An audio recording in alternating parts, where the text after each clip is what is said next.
Kiwani?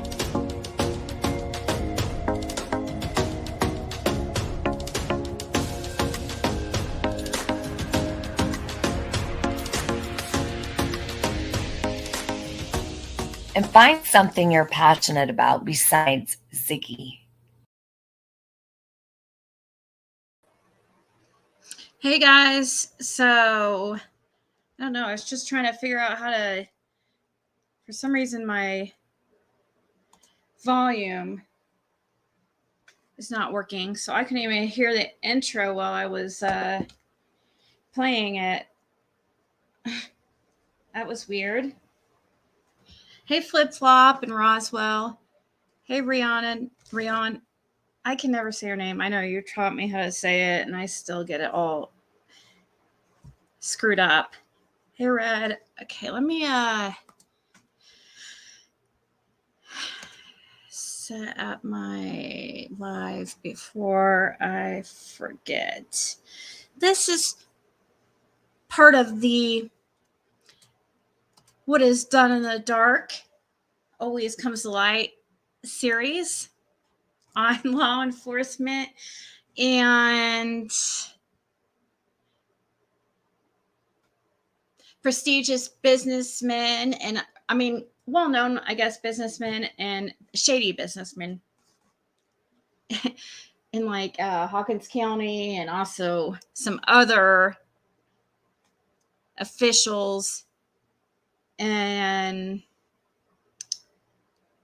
organization, like different organizations, actually pretty much all of the organizations, it seems like, in Rogersville anyways.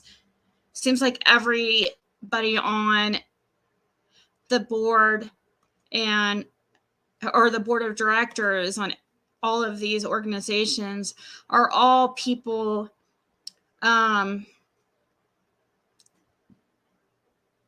with influence. They're like, I don't know, it's weird because not only are they like a sheriff, but they're on the board of directors for the Chamber of Commerce, just different organizations. They're Masons and and they're always involved in a Baptist church.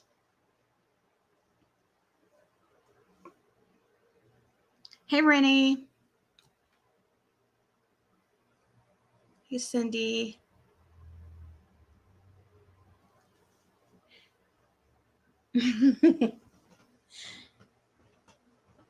Yeah, it's the uppers. Now everything's starting to make sense. Hold on, while I'm thinking about it, I was just watching Sloan Bella. I rewatched her video and I was going to look up.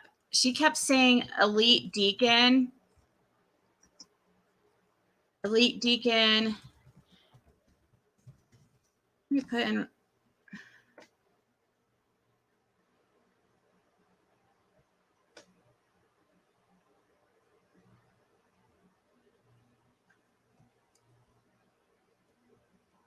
Hawkins County man is in custody with no bond set after he was indicted by a federal grand jury and later arrested on 2 counts of production of child pornography and 1 count of enticing a minor to engage in sexual activity.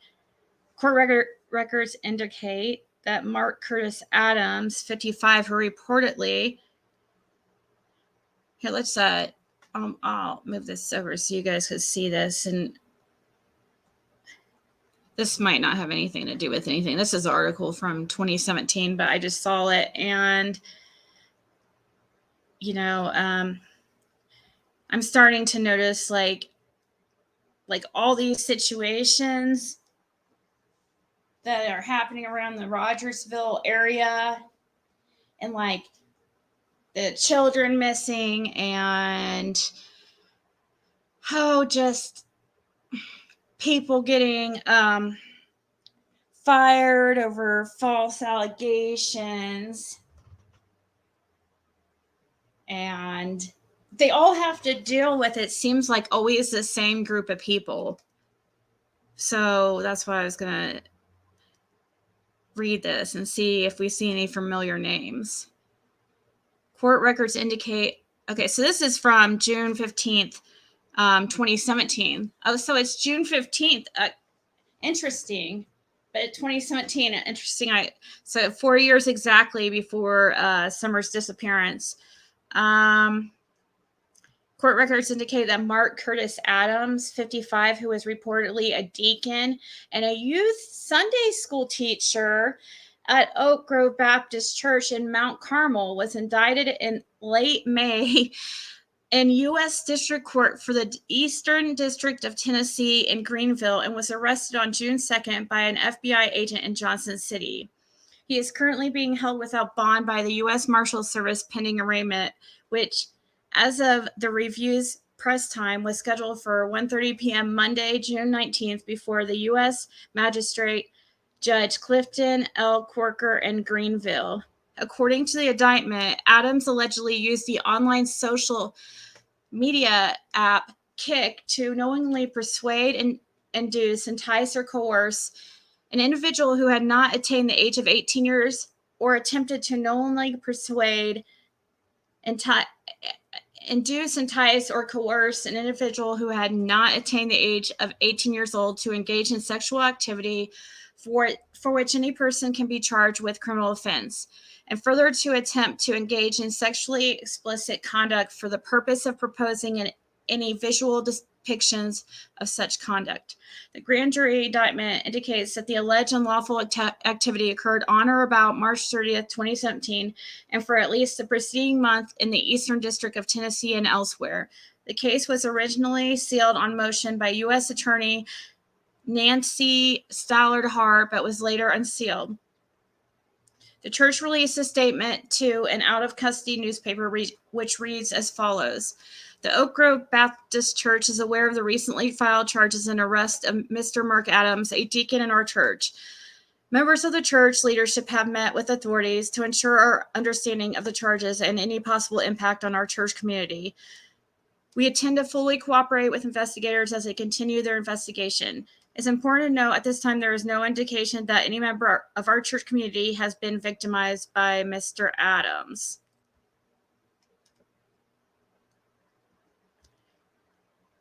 I find it strange that it keeps being these Sunday school teachers and deacons. It just seems like a pretty familiar, or a pretty, it seems to occur often that these people are like deacons and Sunday school teachers, because I mean, it's certainly in the stuff that we've been covering lately. Here, let me find, my neck hurts. I can't see the comments right now, guys, so I'm pulling something up.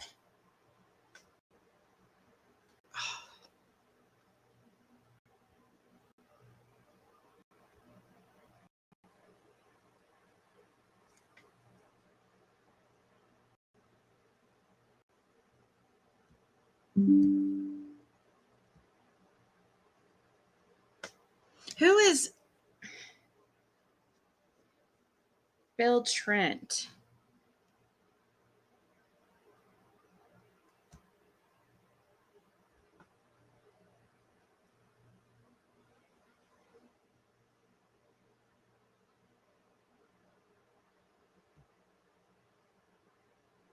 I was trying to get this screenshot, but I don't know. Anyways, whatever church that he is a pastor at, which I forget which one it is. I think it's anyways, I found out he is also the registered agent for that church. So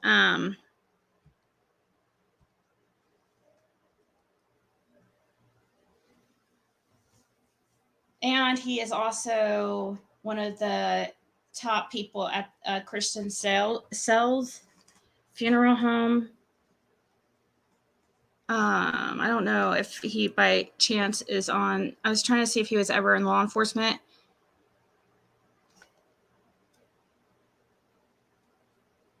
Hold on. I've lost you guys.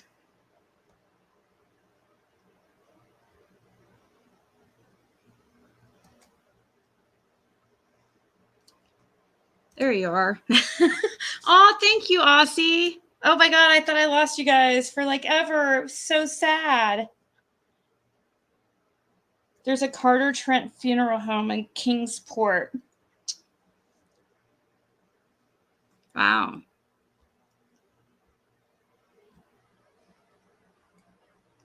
Carter. Does he look like Daryl Stevens from Bewitched? Oh, that's right, because I forgot about the Daryl Stevens. That's right. That's what Donna Serafina was saying, that one of the main guys involved, he looks like Daryl Stevens, like black and white Daryl Stevens.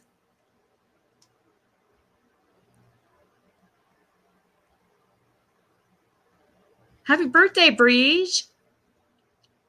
Hey, Tanya, Skilo. I did find a couple more things that I'm going to, let me drop the link to, if anybody wants to come up and discuss this. And thank you so much, Aussie, once again. That's really sweet. I appreciate it, because I have to, it takes obviously it takes time to do this stuff, lots of time, and like somebody has to do it, right? But they still have, like, I still have to pay bills and stuff, and so I appreciate you guys so much. And I mean, of course, I enjoy doing it at the same time, but it is starting getting a little bit like scary. And last night I was kind of like thinking, kind of wondering if I should like stop because it seemed like every time, I mean, now that it's out, now that there's several other people talking about it, and people are looking into Burem Church and places I am concerned about. I mean, I guess it just, every time you keep looking into it, you find more. It's just, they're all connected. And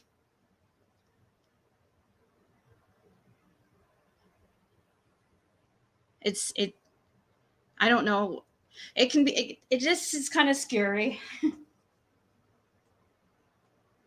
Oh, it's okay, Aussie.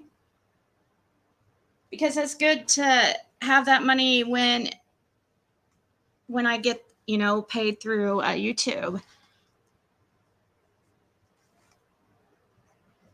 Okay.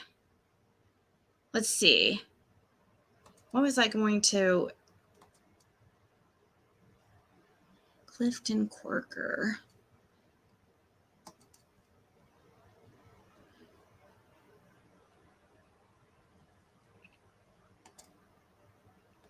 Okay, so I was looking, I just typed in Elite Deacon, Rogersville, Tennessee.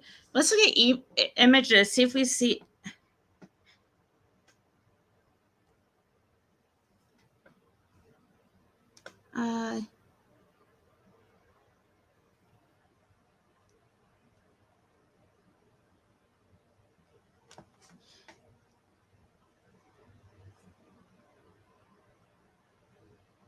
Nothing really there.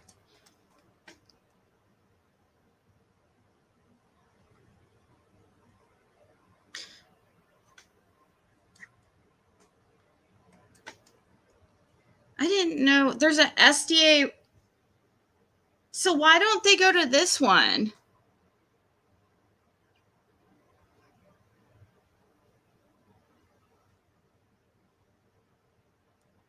Is this the same one?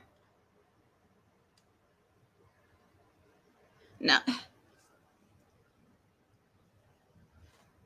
Why would they drive all the way to King if they have an SDA church in Rogersville?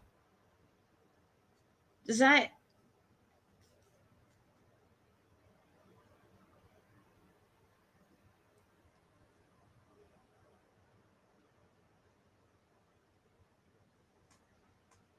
Well, peanut butter. There's a lot of people else being who's the innocent people that are being put out there. Are you sure it's not? You're not like placing the blame in the wrong place, like instead of blaming who it actually really is causing all this stuff, you want to point fingers at people who are exposing it. Are you sure it's not really Brandon's fault for what he's caused to these victims and everybody else, and how he's like ruined his dad's life? I mean, well, probably if I look honestly, Ronnie enabled him, and he's not innocent in all this either. So what do you mean putting innocent people? Are you sure you're like directing your anger in the right direction? But I do want to know why Don Wells never would go to Kingsport when he could.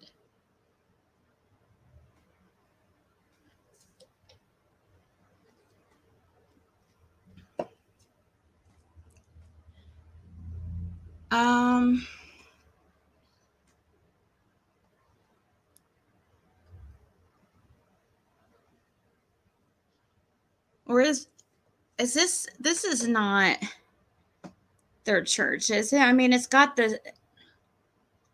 I've been there, but hold on, maybe it has a picture of the pastor or something.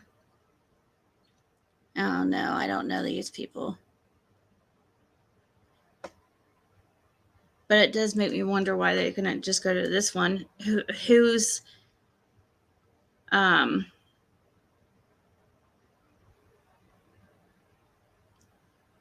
don't know. I'm really not thinking though that the SDA church is involved at this point at all. Hey, Jam. I don't think H looks like the guy from Bewitched, but I kind of think that I used to think David Dotson did it kind of in a way, but I know this name from somewhere.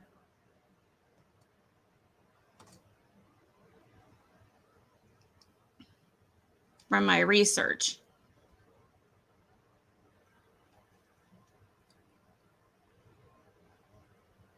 The last name.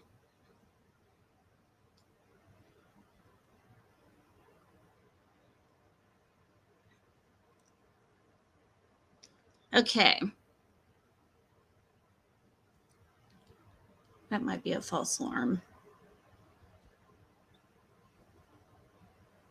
Let's do Elite Deacon Baptist Church, Rogersville, Tennessee.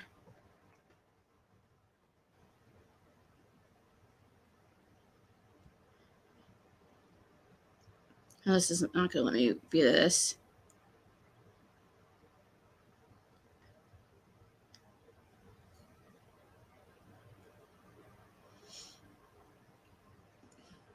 This is an article we read. Mark Adams.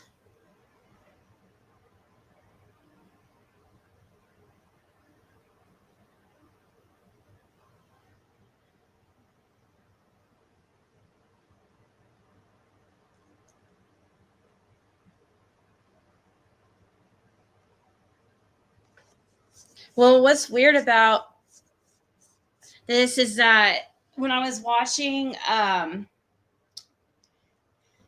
Sloan Bella's reading again, she mentions how it's a father and son, but there's so much of that there in Rogersville Beach Creek area with the father and sons with the same names. And, so at first I was thinking, okay, is she talking about Andy and George, or, Don and Don Jr., Sherfy and Sherfy Sr.? Now we have Roger Stewart Sr. and Roger Stewart Jr., who I found out some little bit more interesting info.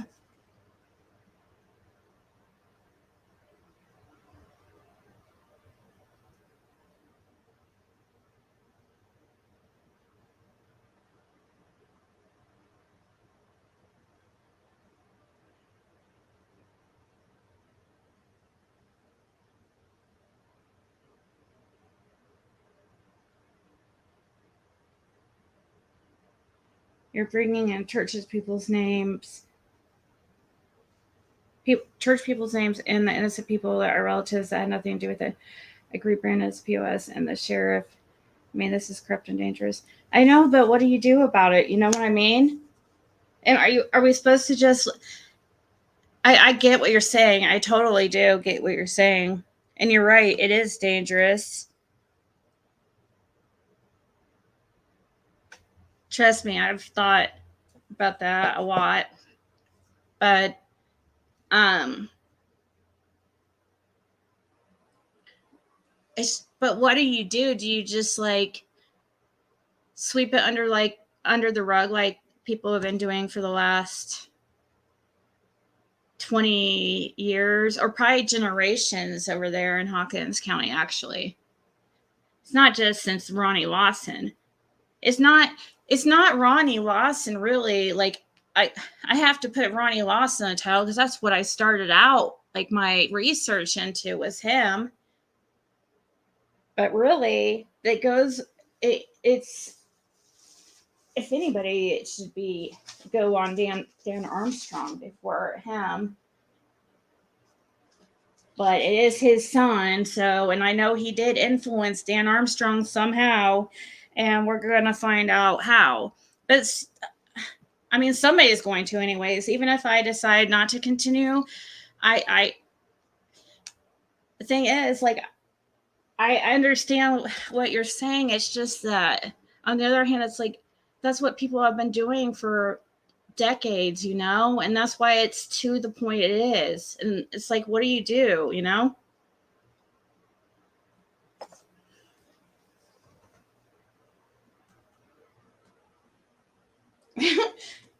You do. I think Brianna, I think he looks like I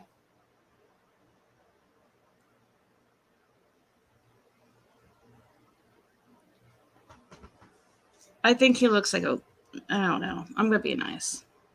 Never mind. Most of the people, the members of the church and stuff, most of them are totally innocent and probably have no idea.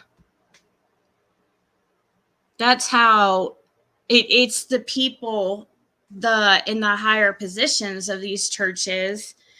And what we're seeing a lot is the deacon and Sunday school teacher. I don't know. Is that normal for a deacon to be a Sunday school teacher? Because it seems like that keeps coming up. Allie and Lawson are friends? What? Been a while since I've caught it live, but I have been rewatching a lot of this craziness. Allie and Lawson are friends. I just remembered that Hilt said that, and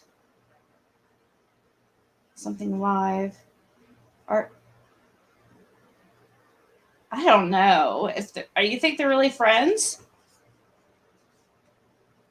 Are the Stewarts from Tennessee originally? I've been working on his family tree, and let me look.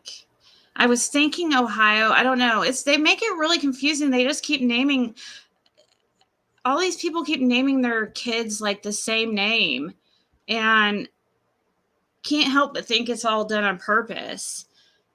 Oh, I haven't even got anywhere on his family tree. All I've got so far is his ex-wife, Rachel Vanessa Gurley.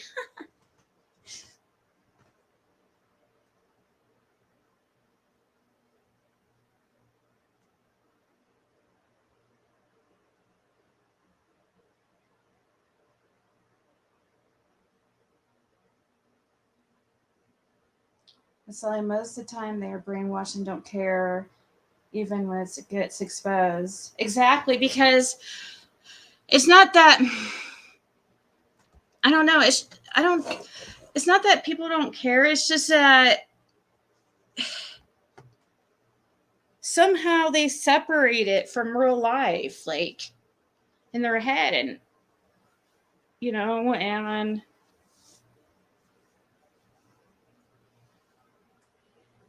Stewart's connection. Does Ronnie attend East Rogersville? Yeah, he did at one time.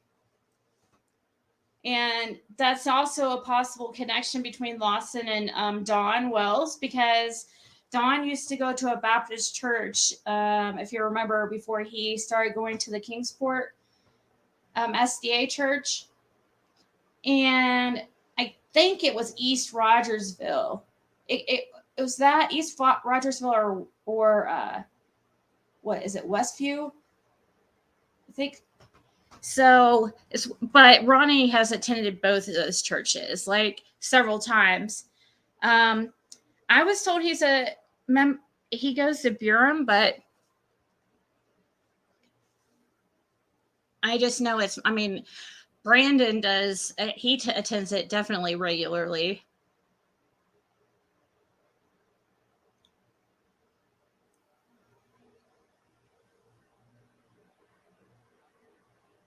Oh, is Squall in here?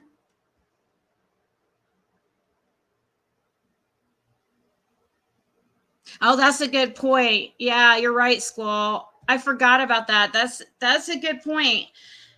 Duh. I forgot. I should remember that actually.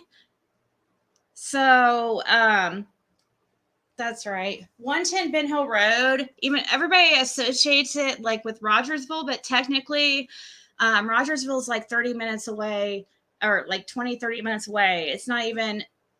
So you're right. Makes sense. Yeah, and Kingsport is closer.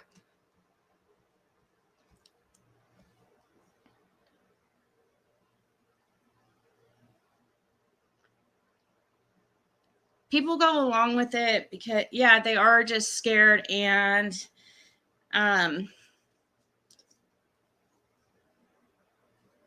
they don't want to. First of all, I don't know. I mean, can you imagine what these victims are going through? I feel so bad for them.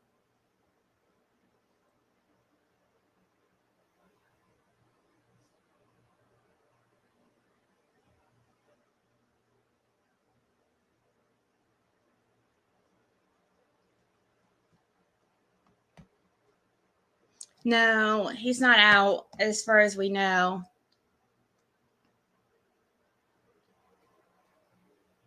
Okay. So, no, when she mentioned elite deacon, I couldn't believe she said I really, I know it's like a psychic, but man, these people, they're starting to sound like they might have been correct. There's some though, but if you go by Sloan Bella, she doesn't seem to think that the parents are involved, and I just cannot like. I mean, she says that she's she said that they're involved, like if like through negligence possibly, but I don't know if I can believe that. I still believe that Candace and Dawn are, and especially Candace, is right in the middle of all this. Somehow she got, I think that Jody Sue and Andy were the go-between. You remember when Jody Sue was waiting at the bottom of the driveway, or earlier, not waiting behind it, or when she was messaging with him and stuff, and then there was those 3 hours where she just disappeared and doesn't. I think that they were talking and they weren't texting during that time because I think they were together.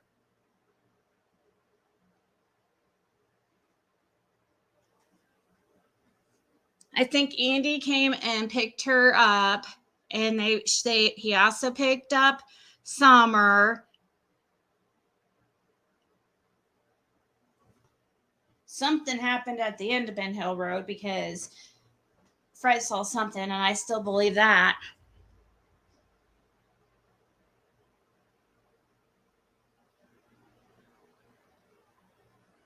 Hey, Down Under. And then, right, Roswell? And then look into the Carly Trent thing now. Everything's like, oh my gosh. It feels like these two situations are related in a way. Like, I feel like the same group of people that were involved with whatever happened to Carly are the same. It's the same group that is involved with Summer, I feel like.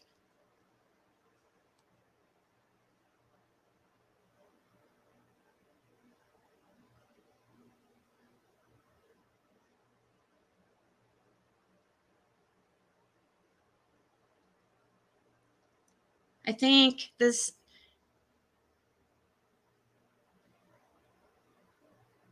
somebody's, I don't know, sin. I say it. That's the only way to describe it is like sin, and just like these people, are just like, I don't even know how could you say it besides sin. Like, just like these people are just when I say these people, I'm talking about like the people involved in this ring allegedly that's going on.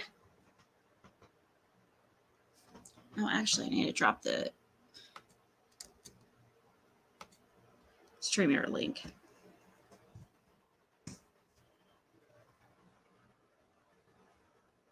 I guess morally bankrupt. There you go. That's a. I did hear from Fred yesterday, but I sent him a bunch of voice messages, like talking his ear off, because I was telling him all about what I feel is going on. But I don't think that he'll ever tell me anything about that, because I just don't think he would do that. I mean, he has to live in Hawkins County and around Ronnie. So, and I don't want to put him in any type of danger.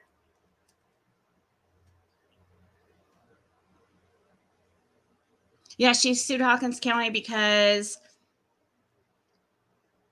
her husband, like they were negligent with somehow the sheriff's department. They didn't close the road, and he like drove right off the road because of a mudslide or something.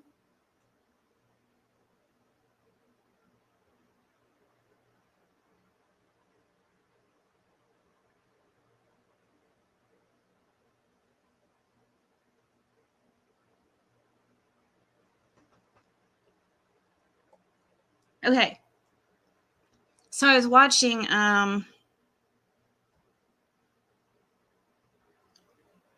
it was Michelle After Dark. I was trying to remember which one I was watching. And I think it's cool because we're all like getting info from each other and then trying to dig more into it. So it's actually very helpful because I talked to Cracking Cases last night and about it too. And because when I watched his video yesterday, I knew he was spot on, and I could tell I could tell in how Cam was talking that he really feels that he feels as confident as I do that there's something going on here. And we kind of compared notes, and yeah, we both have the same he knows what he's talking about. I'm telling you, if you could trust anybody's like info on this stuff with the corruption in Hawkins County, I would definitely trust Cracking Cases because they're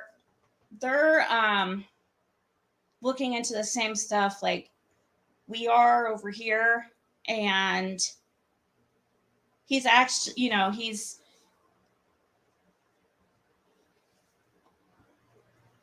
they're actually doing the footwork and talking to people and stuff,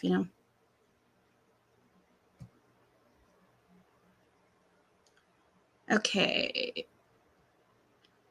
I have way too many. There you guys are. Is she related to Ronnie? Who related to Ronnie? Jody Sue?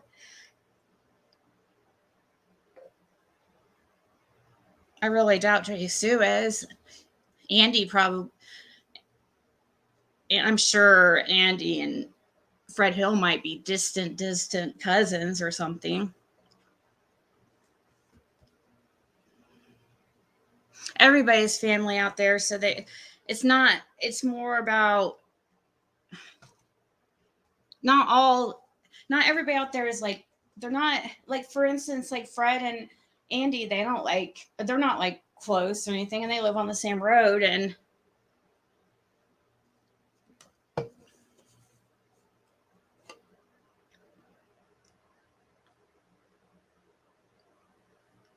Penny Lawson, I think her husband was a Robert Lawson or a Sir R. I don't know. They all have, it's so confusing, but okay. So I was watching Michelle After Dark, and she got me looking into a couple of things, and somebody gave her some really great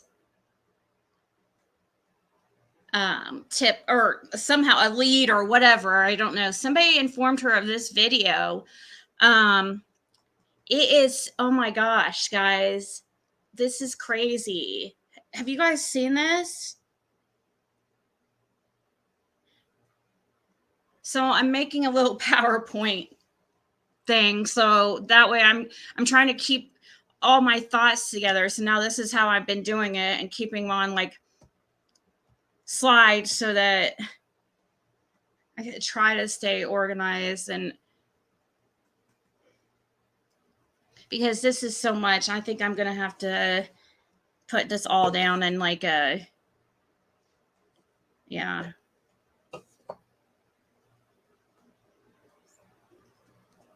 Okay, so you know how I mentioned we talked about Roger Stewart. He's been a topic of conversation from when, and I'm glad because I know something's going on. So I'm happy that people are looking into him and see that there is something going on here. But he, okay, I got your email, Squall.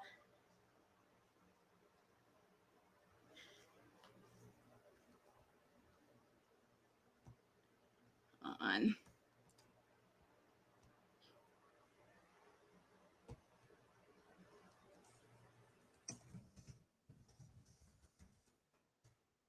Okay. So he he does do a lot of buying and selling, okay? So which is not the odd thing. The odd thing is when you start looking into all how he's connected, and then not just him, when you have to, like I've said before, you have to think of Roger and his sons and his brother basically just like as one entity, because they're all like, I just look at them as one, because Roger pretty much put all his assets into his sons and brothers, so he wouldn't lose all his property and money that he got illegally, allegedly. So he transferred it when he got divorced and when he got into this accident and fatally killed.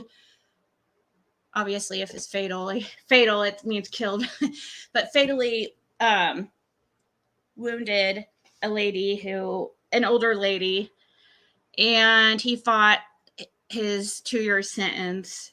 But anyways, he sold one of the houses. The house that Brandon and his wife live in I was told by a source that Brandon got at his house from the church.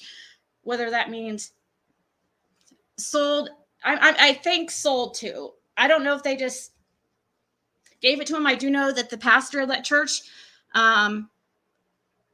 was not given a home. So I don't think he was given it, but I hear he was sold to, that's how he obtained his house, was through a church. I don't know. When you go to the seller, anyways, it shows it's Roger Stewart. Okay. Well, funny, because Burem Missionary Baptist Church, I know some people don't think it's owned by the Stewarts, but I really feel like it's owned by the Stewarts. Even if it's not, it's still suspect. So please do not discount Burem Missionary Baptist Church just because if he's not the owner or one of his sons or brothers. The house right across the street is his, or his family's.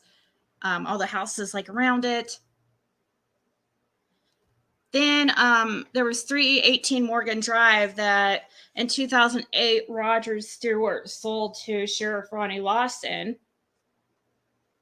And now I'm finding out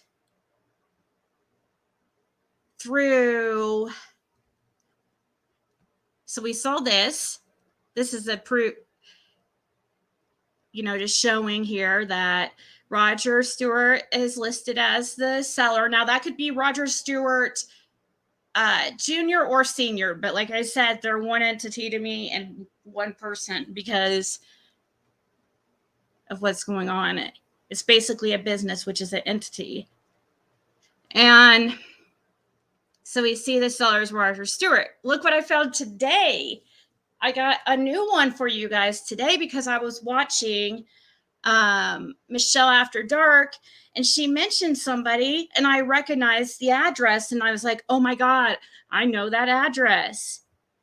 So there's a couple of things of interest here in this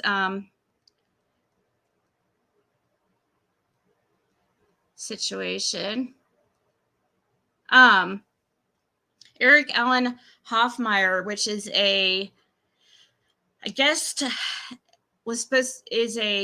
neighbor of Brandon or something. He's a registered sex offender also. Then I saw when I saw his address, I was like, oh no, I know that address. I looked it up, and that's when I saw the current owner, of course, is the Stewarts. But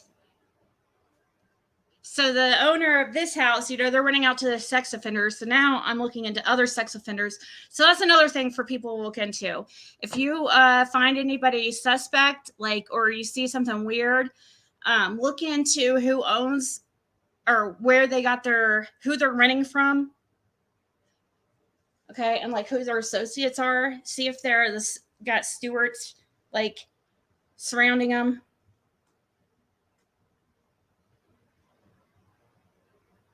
So, see something else weird here about the assessed value and the mortgage amount. Once again, this is what I'm talking about. This weird craziness. A mortgage amount of $1.47 million.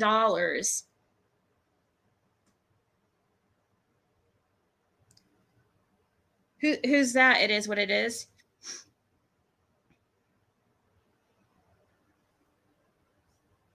So how would you get a mortgage amount of $1.47 million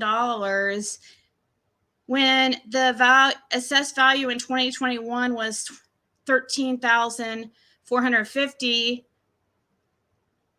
So a sale amount $115,000.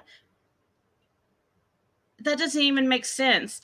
Then if this was the only weird thing, of course, when I looked in the ownership history, it was a lot of weird buying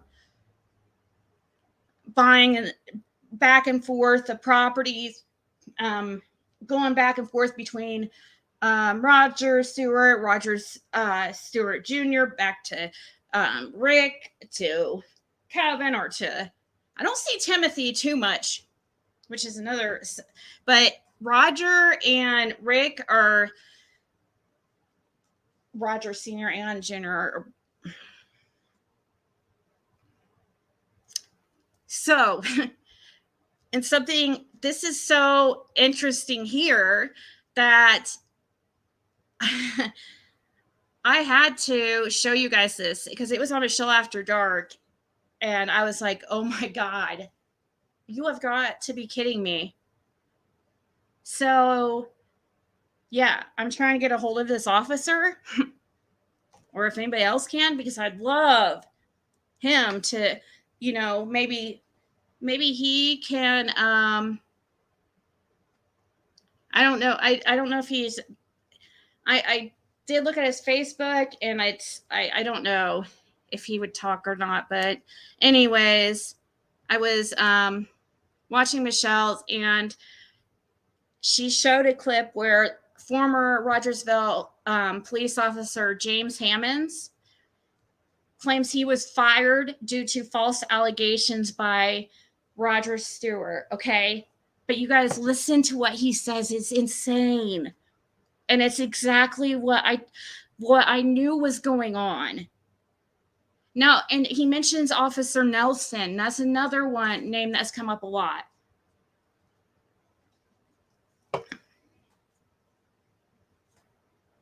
So we're going to start this at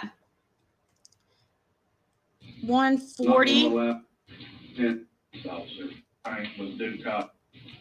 Okay, so they let him speak.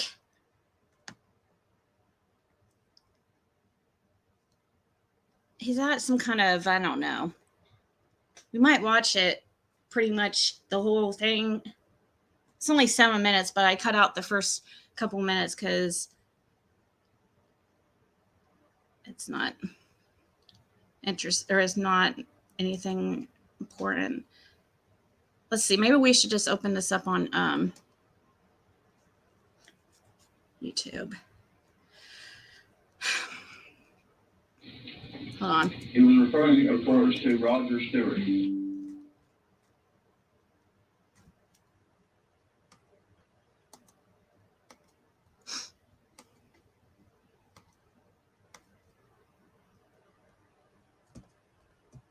When asked what that means, Chief Nelson stated Roger wouldn't quit calling.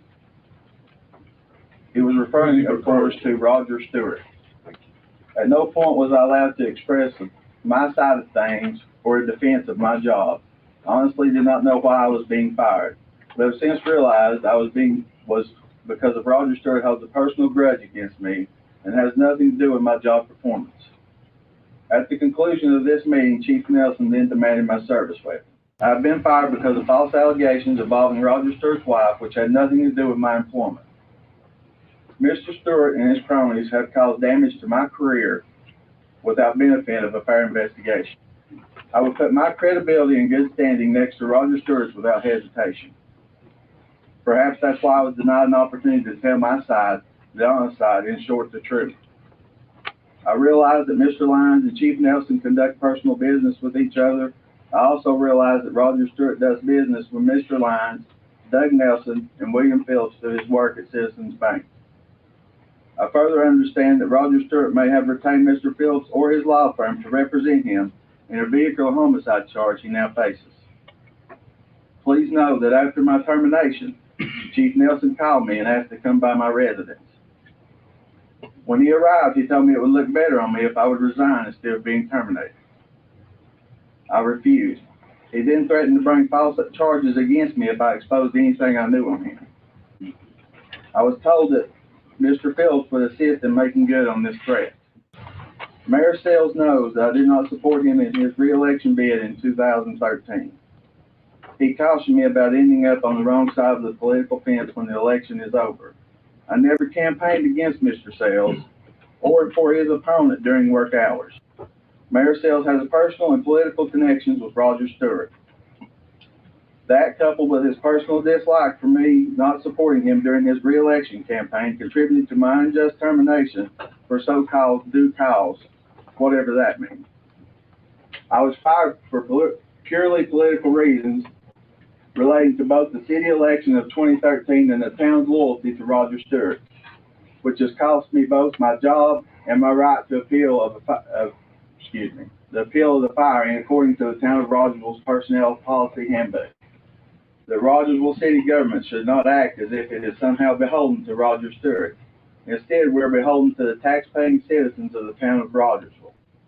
I most respectfully request that the will of the citizens of the town of Rogersville, through you, their elected representatives, be carried out immediately, returning me to my job. Your constituents will strongly agree with this proposed action. Thank you, and may God bless.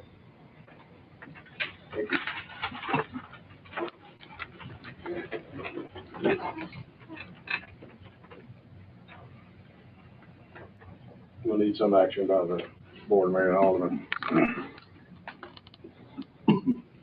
Well, I'll make a motion, we uphold the decision made by our police chief. I'll second that. Been moved and second. Any other discussion?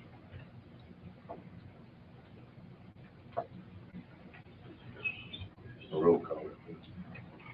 DeWitt. Edwards.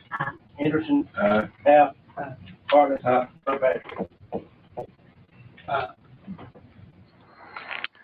We're going to confer and, in all likelihood, file suit in United States District Court because of this. What would be the grounds?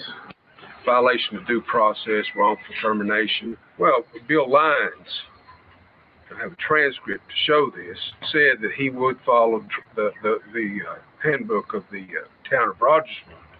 And then he was willfully cast it aside and did whatever he wanted to. Mr. Lyons approved the firing, and then he was in charge of deciding whether that approval should be upheld or not.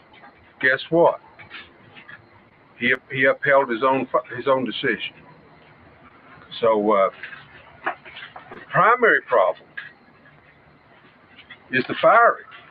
Roger Stewart has apparently nominated himself the most powerful man in Hawkins County, the most powerful man in Rogersville, and apparently this town council does whatever he wants. When you were fired, what was said to you? Roger wouldn't quit calling. Roger wouldn't quit calling. Well, for the record, James, is there any truth to the allegation that you and Mr. Stewart's wife had an affair? No, there's no truth to it, and there was no investigation. Where did this allegation come from? from Mr. Stewart over some fraud that I'm going to be having investigated that he's done on the land deal. So he used it as leverage against you? Yes. Okay. And of course, you know Mr. Stewart is under indictment presently for vehicular homicide.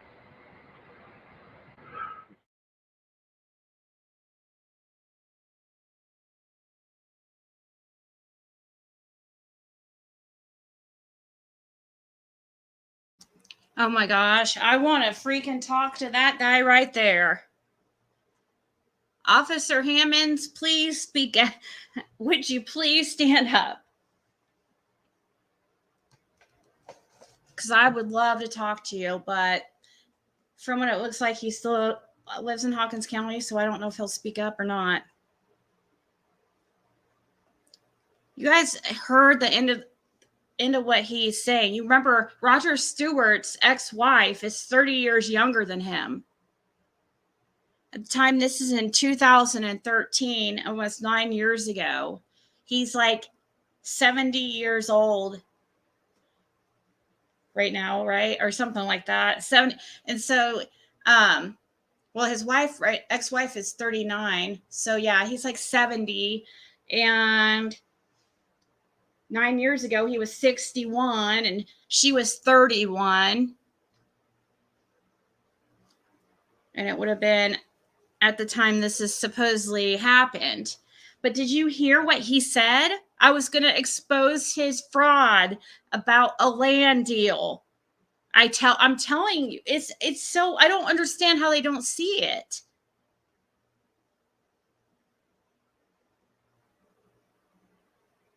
The sheriff's department holds the public purse, I discovered tonight. Dude, I don't understand this. All this stuff is happening like right and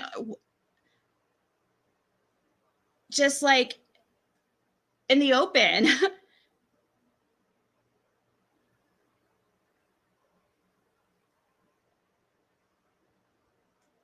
Okay, Rhonda, one second.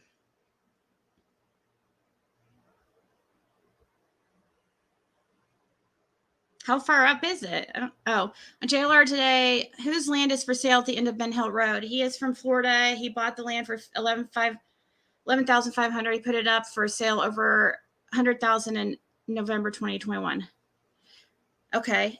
Well, I can try to look up because I'm curious too. I'm really curious who owns that land. And you just reminded me because I was watching also. I watched that as well, and I don't remember who owns that land as of right now. Let me see if I can pull.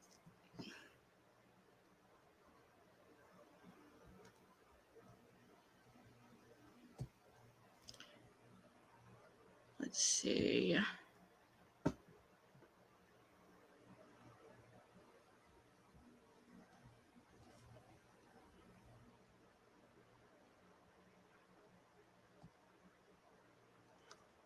Let me see if I can pull it up on this assessment site that.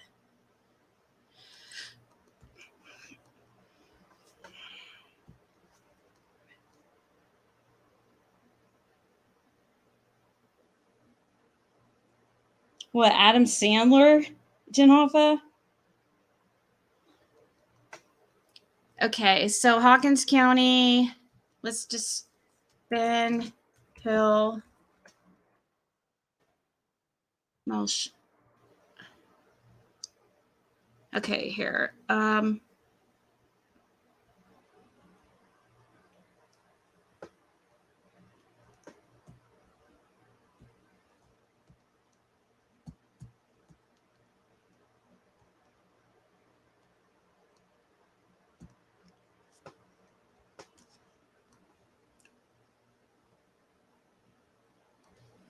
Okay. So, old wrinkly balls. Oh my God. Okay, so the girl leads.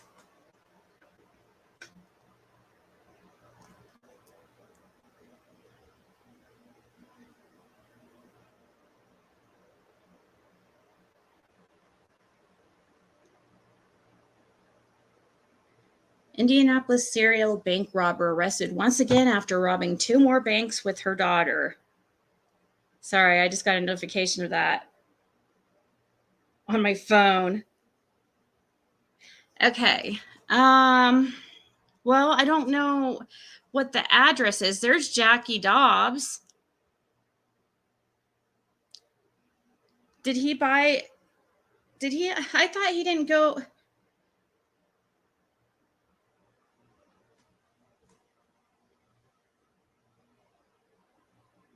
But it's sold. Of course, it did sell right before Summer went missing.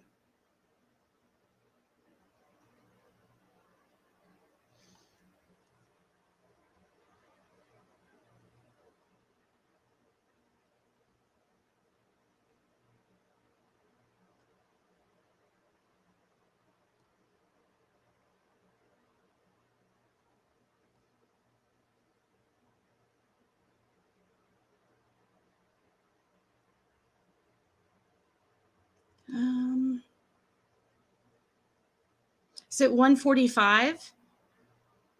No, 145 is that's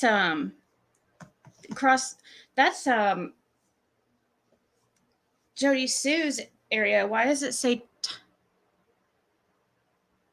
oh, well, this one's no, that's 125.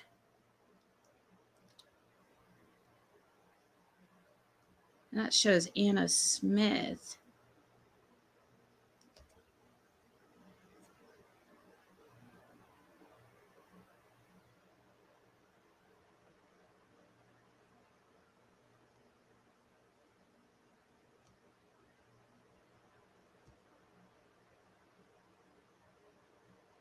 Hey, Whistle. I'm not sure what the address they're selling is called, but I don't see any names that are sus, but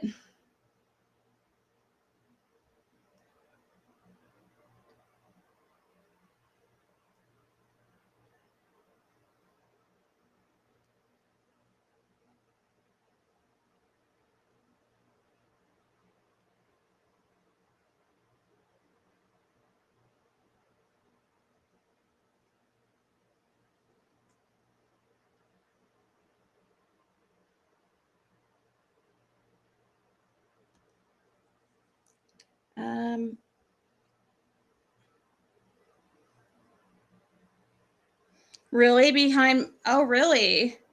Angel Talks Too Fast had something. Yeah, well, I will tell you something that is extra disturbing about his charges. It's completely illegal. Because that's not the crime that he committed. And that's what pisses me off like the most out of all of it. It's such blatant, like, just to me it's like disrespectful and like a slap in the face, and you're treating people like they're stupid. That's what they're doing. They're doing this stuff right out in the open, because they have been doing stuff out in the open for so many years and got away with it, and it's worked. But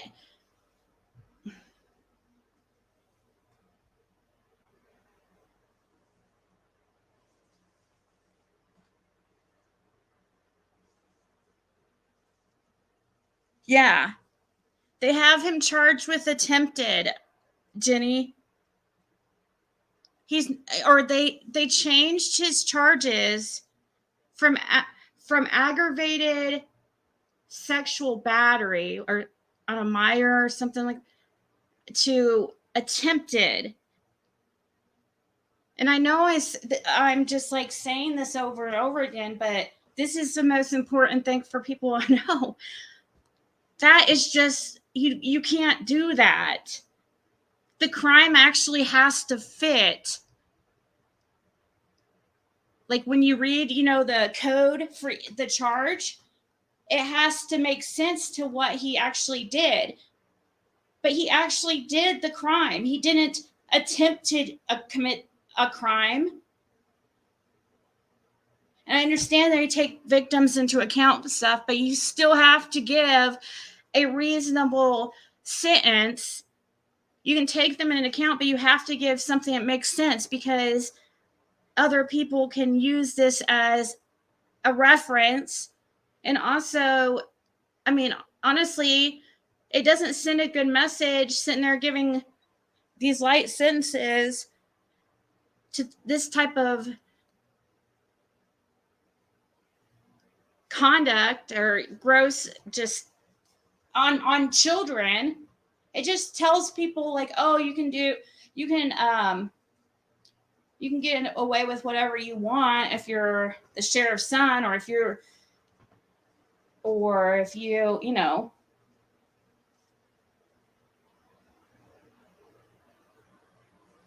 Now you got me interested in Angel Talks Too Fast.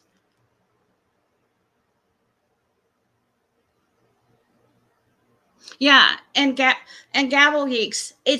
Yes, I'm telling you, this is the one thing that's gonna get them somehow. I don't know if it's possible or not, but he might have to go through a different trial, because it's not even legal.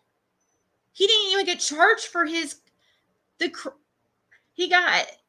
they charged him for a different crime than what they ended up with at the end. But I mean, you can lower the charge, like from a felony theft to like a misdemeanor theft, and like that, or you can, but you can't just like change like a crime. Oh, I'm going to go ahead and just change this crime, this theft. I'm going to just change that to a disorderly conduct. That's basically what they're doing. It's not even the same freaking thing.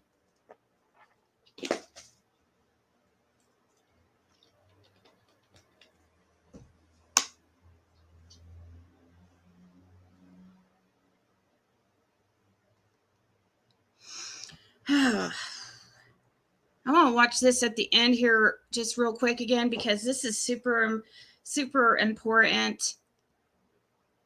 Because I need to go get a drink anyways. Well, after I look at some things here. Dishner, that name's been coming up a lot. I remember the name a long time ago, but I can't remember what for really.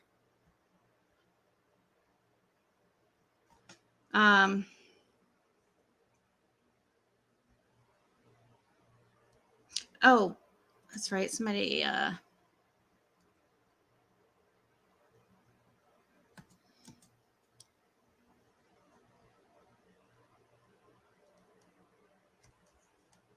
yeah, I have that Cherokee, Lake, I paid for Times News. I don't understand why it's not letting me open Times News articles. I just paid for it yesterday. Yeah, the Labor Day accident. That's another thing too here. You know what? Look at the Labor Day accident and you'll see that situation with Brandon. That whole thing was covered up too.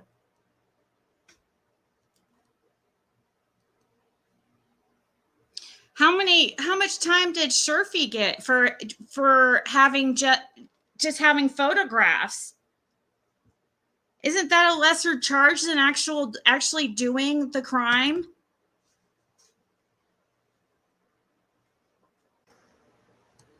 You probably got like, wait, somebody's, oh, dang it. I haven't had my, let me see. Let me add, somebody is trying to get up here. Hold on.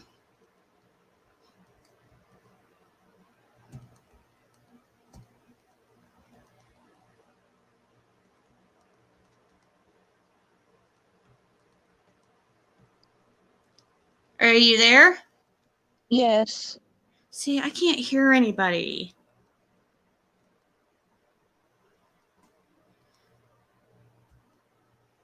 Hello?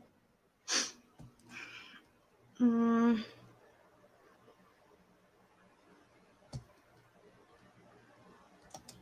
Are you there? Let me see if I can hear you now. I don't know.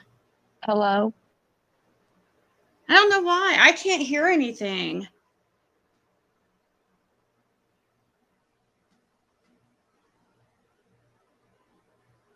Can you Hello? guys hear her? Hello?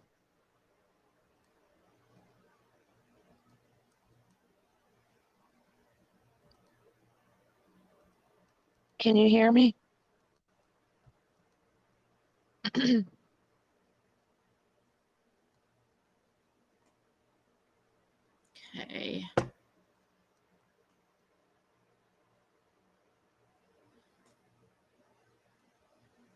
I think I know she just got. Okay, I fixed it. All right, I fixed it. If she wants to come back, what was she saying? I haven't looked into what Alfred plea is really too much, but I do know it's rare. But what was it we had the other day that came up? What was also an Alfred plea? It was like, oh, what a coinky dink.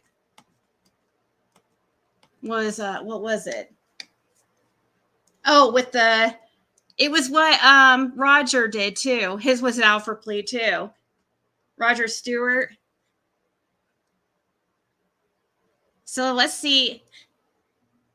Here I did go over this, but we could read it again just because it's good. It's hard to remember everything. Plus, I want to look at the names that come up in this article to see if there's any. I think Dan Armstrong was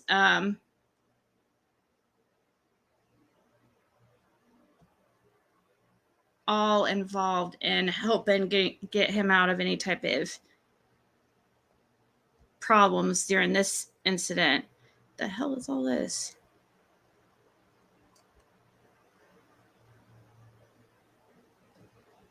They were transported to Hamblin Hospital, that's where Hamblin County is where Dan Armstrong spent the majority of his career.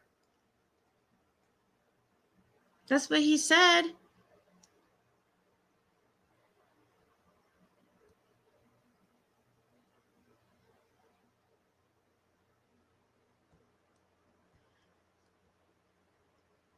I want to play this real quick, like I said, because I'm going to go get a drink because this seriously pisses me off right here. And Mark DeWitt too, whoever that dude is. That's another shady character all up in this nonsense. Probably all those people. Is that Sells guy that he mentions, Jim Sells? Does anybody know if he is Jim Sells? Is he part of the Christian Sells funeral home?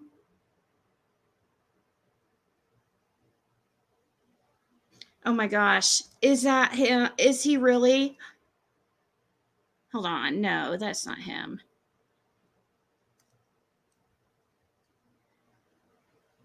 Bill Trent is.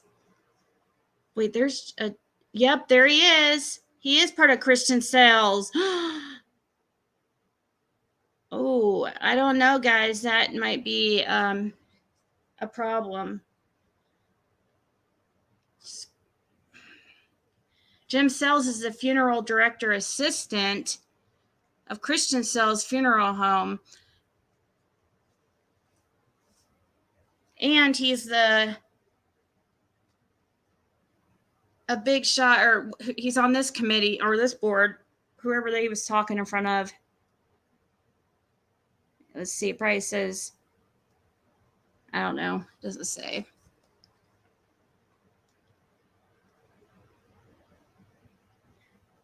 Boat crash judge.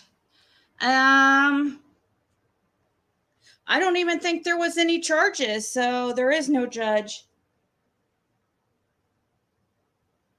Didn't have any court. They didn't even bring any charges against him. They just like, even though the one guy passed away, I would like to talk to the son of the man.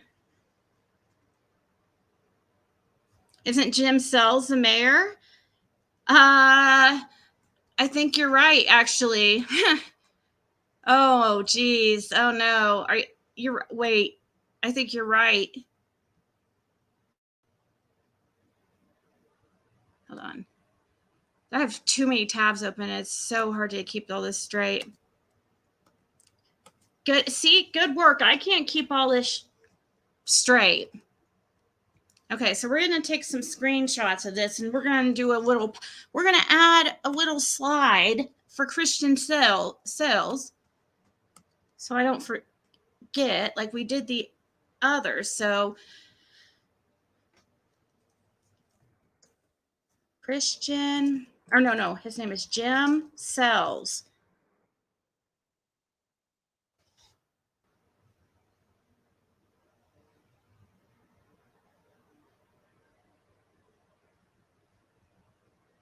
No, it was only one person, one other person with Brandon on the boat, and his last name's Cooper. And then on the other boat, it was just a father and son. So no, it was not anybody. Okay, so we have Jim Sells as the funeral director assistant. Okay.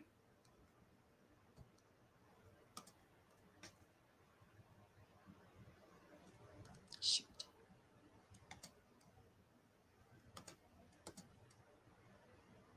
Taking a screenshot.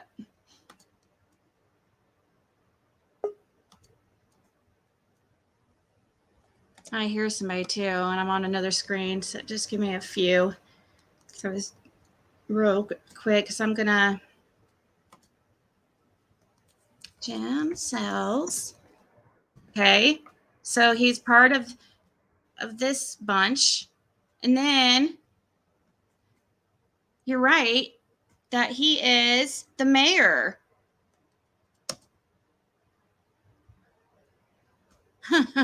Wow.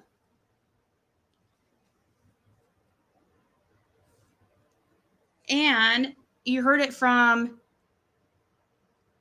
Officer Hammonds that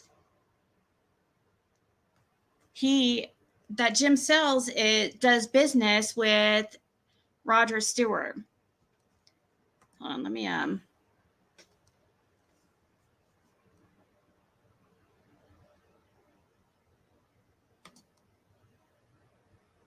let me see, who's trying to get up on the panel? Let me see. Okay. Are you there? Yes, can you hear me now? Yeah, I can hear you. Sorry about that. Listen, I have a theory about Jody Sue's Occam's razor, and it goes with yours. The razor? Her Occam's razor. Oh, I don't know what that is. It's something she mentions all the time. And Oh, Occam's razor is a simple solution to a theory. okay. Okay, do you want me to explain it? Yeah, sure. I'll go. It's okay. I'm gonna go get a drink while you're explaining. I'm gonna listen on my phone because I was gonna play a video real quick. Okay, I'll hurry about it. Hold on, guys. I just got a message. I forgot. I guess the boat wreck, I guess, went to the grand jury and they didn't bring charges against any of them, and it was dropped. So it did make it to the grand jury, but it didn't make it past that. So, all right, go ahead and then tell your theory. Well, I'm gonna mute and go get a drink real quick. Okay.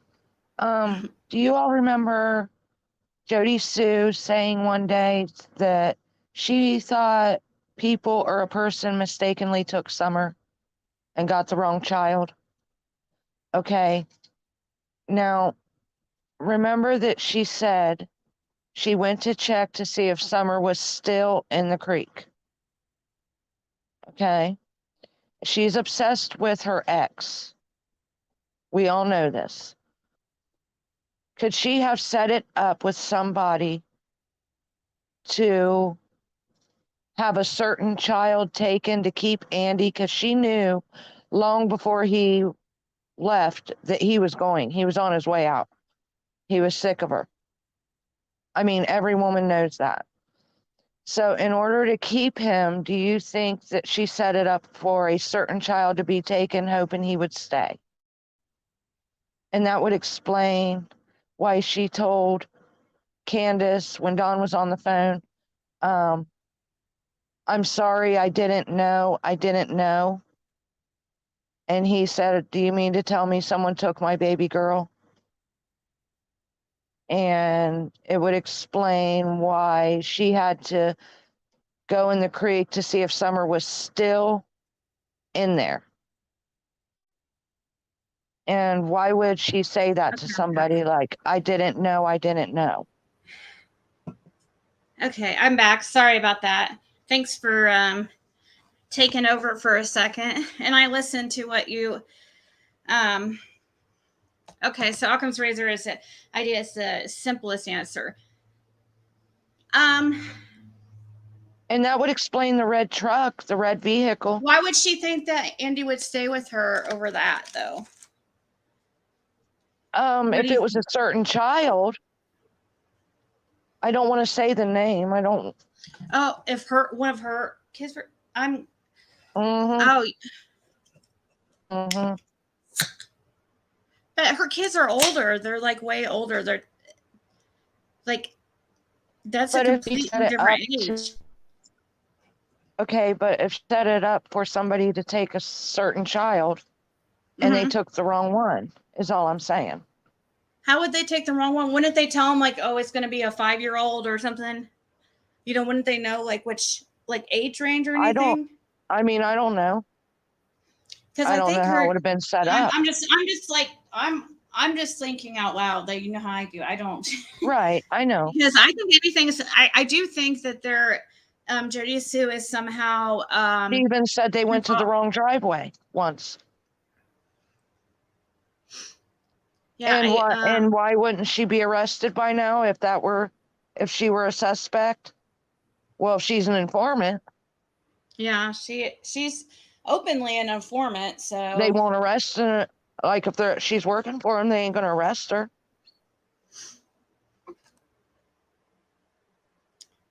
Well, but I could be wrong. No, they're not going to arrest her because she's working for the law enforcement. In my opinion, working from the whole thing is law enforcement. Like what happened this summer, I think it is law enforcement. Like she assisted. I feel like somebody higher up, like law enforcement. I mean, or I feel like maybe her job in the area for these people was to find children that would be easy to, that their parents would sell them or something like that. And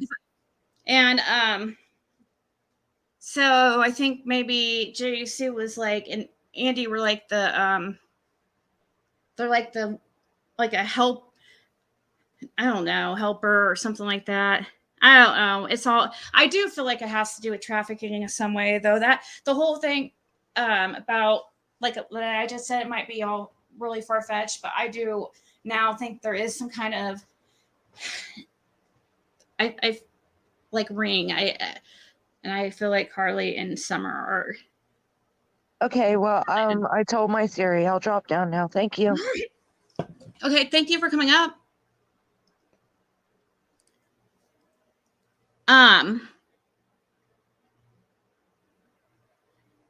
Who owns all the property sells to more sex offenders? That's what. Wow, I know. That's what I'm looking into. Just Samantha, and I'm trying to, hoping.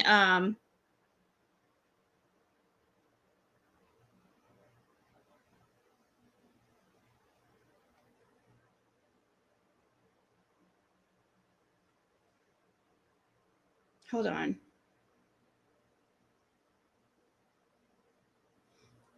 I got looks like a pretty important email. So let's watch this.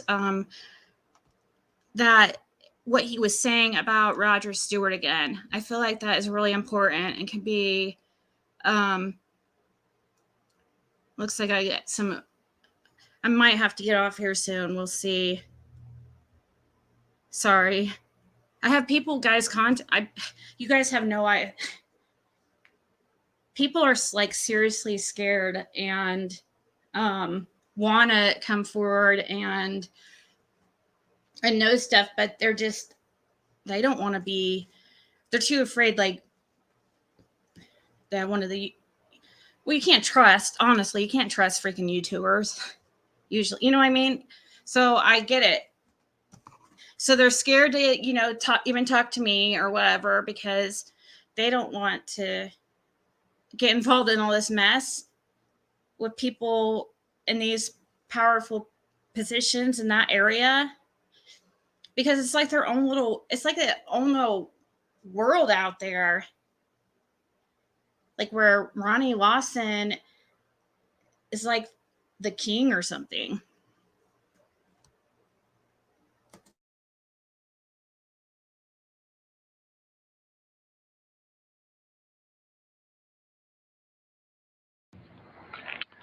We're going to confer and, in all likelihood, file suit in United States District Court because of this.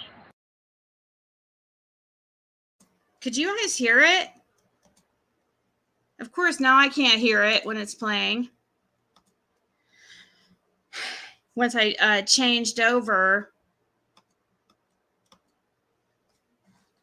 we're going to plug this back in, the speakers, and that I had, and if somebody comes up here, I'll just have to unplug this. Actually, I'll probably have to get off here soon, actually, because there's a couple people needing to talk to me. Yeah, it looks important, and it could be beneficial, so. What would be the grounds? Hold on, let's see. We're going to confer and, in all likelihood, file suit in United States District Court because of this. What would be the grounds? Violation of due process, wrongful termination. Well, Bill Lyons, I have a transcript to show this, said that he would follow the handbook of the town of Rogersville, and then he was willfully cast it aside and did whatever he wanted to. Mr. Lyons approved the firing, and then he was in charge of deciding whether that approval should be upheld or not. Guess what? He upheld his own decision. So the primary problem is the firing. Roger Stewart has apparently nominated himself the most powerful man in Hawkins County, the most powerful man in Rogersville, and apparently this town council does whatever he wants. When you were fired, what was said to you? Roger wouldn't quit calling. Roger wouldn't quit calling. Well, for the record, James, is there any truth to the allegation that you and Mr. Stewart's wife had an affair? No, there's no truth to it, and there was no investigation. Where did this allegation come from? From Mr. Stewart over some fraud that I'm going to be having investigated that he's done on a land deal. So he used it as leverage against you? Yes. Okay. And of course, you know Mr. Stewart is under indictment presently for vehicular homicide.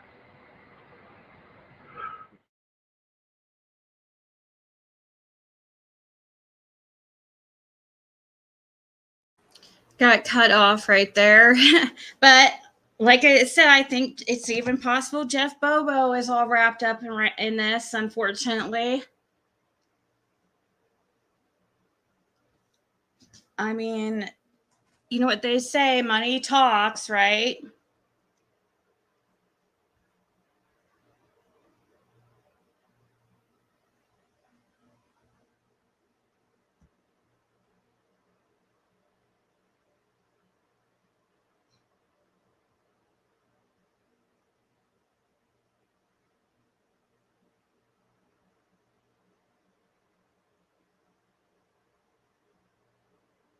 I was reading an email.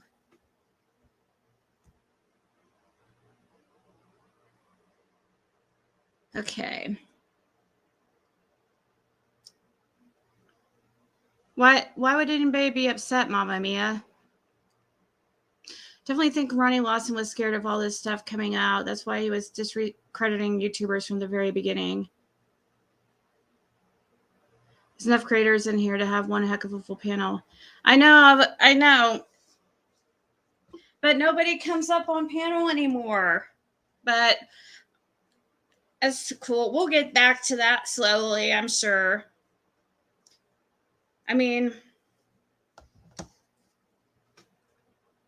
he was sure pissed about the reward fund. Yeah, and I would like to know, speaking of Angel,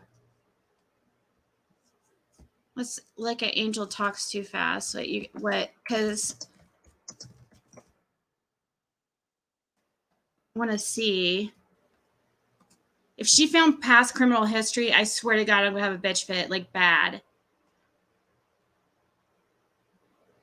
Because on those court documents, it states that he is a first-time offender. And we also have to look, if they're letting him do 30%, from what I hear, sexual crimes are always 100%. How much you want to bet? How much do you guys want to bet? I just thought of this. I just freaking thought of this. Oh my God.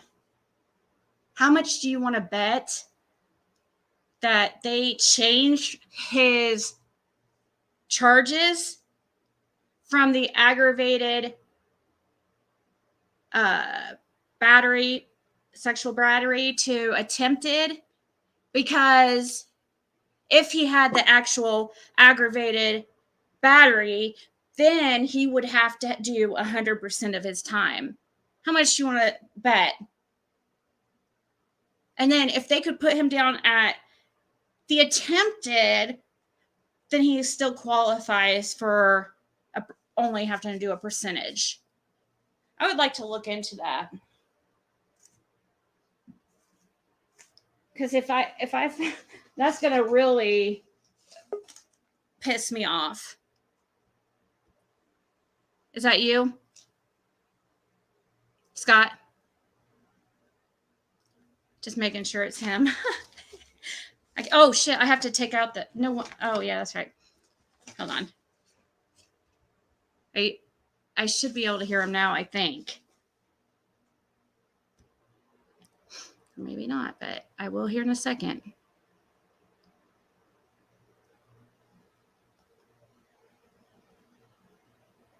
Guess I shouldn't have put that, plugged my speakers back in.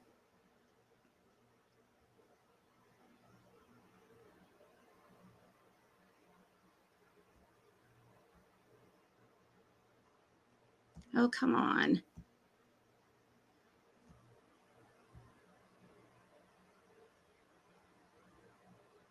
Sorry, guys. I'm trying to figure out why I can't hear him.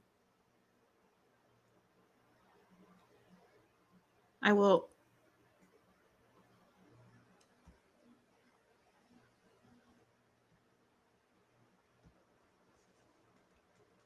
I must have it on the wrong.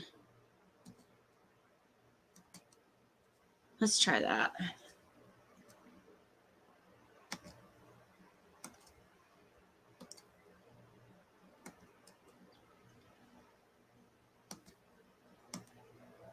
Okay, now it should work. Are you there, Scott?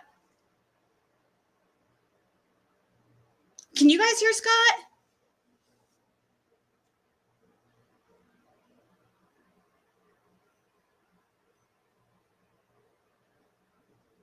Do you hear him or hold on, let me turn up my phone to see if I hear him speaking. Do you hear him? Okay. Can you hear me now? Yes. Yeah. Okay. Good deal. Oh shit, now I have to. If I hear him speaking. Do you hear him? No, okay. There we go. Yay! Sorry about that. So, you're fine. Scott, hey, do you know if if by chance, did you hear what I was just talking about the percentage of time? Yeah. See, I want to find somebody because I saw so much wrong. Well, when Benny went over the documents the other day, the first time any of us got to see them, Mm-hmm. I saw several things that struck me as incomplete or improperly filled out. Mm-hmm. And I learned a lot of that stuff just through my own experience dealing with legal documents, because I've done a lot of not a lot, but several real estate purchases, and flipping houses, buying and selling, and Mm-hmm. cars and boats and things like that. And there's a couple of things that people a lot smarter than me, but we've got a bunch of creators in here right now. If you all want to dig into something to help us all out. Well, number one, we've got 1 page out of 8. There's a big problem. Number two, we need to find out what the threshold is, because I've got a feeling that by them only charging him with 4 counts, there was probably a threshold there that has to be met in order for them to charge him with the reduced charges, which would give him less of a penalty. Number 3, anytime, in my experience, anytime that there's anything written in on a document, it must be initialed and dated by all parties, and that did not happen where they wrote local jail in. The reason it has to be initialed and dated is so that people can't come back in and change what was originally approved by, in this case, the DA and the judge that approved that sentence and where he was going to be serving out that sentence. That's a big problem. So right there are my 3 things. We have less than 20% of the documentation that was charged on him. We need to find out what the threshold was, because from all accounts, there were more than 4 counts. Even though there were 2 victims, there were more than 4 counts. And you can't write something in on a legal document without it being initialed and dated by all parties involved. Look at this, Scott. It says sentenced to the Department of Corrections. It doesn't check county jail. And then down here, it's written in local jail. Exactly. That can't be done. They had to have a year max. That's all they could do, is give him incarcerated so he could stay just in the jail. And so they could keep an eye on him and keep him separated from other inmates. See, that's the problem. The judge and the DA may have signed off on Tennessee Department of Corrections, and then someone came back in and wrote local jail. Well, if that's the case, everyone that signs this document has to initial that they approve any alteration, whether it's an addition like this one, or if it's a deletion, like something marked out or blotted out and rewritten, any alteration. Otherwise, they have to draw up a new form. Yeah, you would think so. I mean, it's illegal. Because that's not legal. That is not legal right there, because that shows somebody approved TDOC. And then they come down and write in local jail. Well, who wrote that? Who wrote local jail in there? And who approved local jail? It doesn't look like Judge Carter Moore's handwriting, because that looks like girl handwriting to me. That's girl handwriting. You're exactly right. So why didn't Carter Moore initial and date that? And the person that wrote that in initial and date it? Because those are the 2 people that changed that document. Well, one person changed it, the other one had to approve of it. So if Carter Moore knew about it, he has to put his initials on there and date it so that there's proof that he saw that change. What's this? I want to look up what 40-35. I'm gonna look up that. I have a feeling that they got him on attempted, like changed it so that he didn't have to do 100%. I know that they arranged this all so it would I mean, that's obvious. Anybody can see that. A blind man can see that. If you go back to when I covered the Chris Calendine, the pedopediatrician, they went in and changed the drugs that he was getting filled illegally. He was because the charge was less if they changed the drug, because they changed it from a scheduled drug to a non-scheduled drug. So he got a lesser charge because of that. That's illegal to do. He didn't get the prescription filled for what they charged him with. Exactly. And Brandon did not commit attempted. The same thing. Like that's what I've been screaming. The attorney generals, the DAs, the judges, they're all crooked down there. Everything. And like I said, and I want people to please remember this. Please remember this. Y'all are seeing it unfold right now. Mm-hmm. Just because we don't know. Okay. There's a big group of people that do illegal stuff. Not all of those people were involved in Summer's disappearance. But if some of those people were involved in her disappearance or the cover-up of her disappearance, and that gets looked into heavily, then that's going to start uncovering things with the big group of people, which is the people that you're seeing right now. Michelle After Dark is seeing right now. Cam and Allie's seeing right now. Angel Talks Too Fast is seeing right now. Because like I said, everybody moves out of the hollers, marries into people, but they still have kinfolk back in the hollers, and they all cover up for each other. Yep. So we don't know to the extent, but we know that me and Penny ran into this a long time ago, over a year ago, when we ran into stuff. And it was just like Cam was saying on his live stream the other day. We ran into a thing with Ronnie Lawson and the connections there when we were looking into Carly Trent and her whole case. And we were like, okay, where do we go with this? Because if you remember, we did the Local Man part 1, part 2, and then part 3 was only like 5 minutes because I covered the family and friends, and then I was going to cover money and crime next.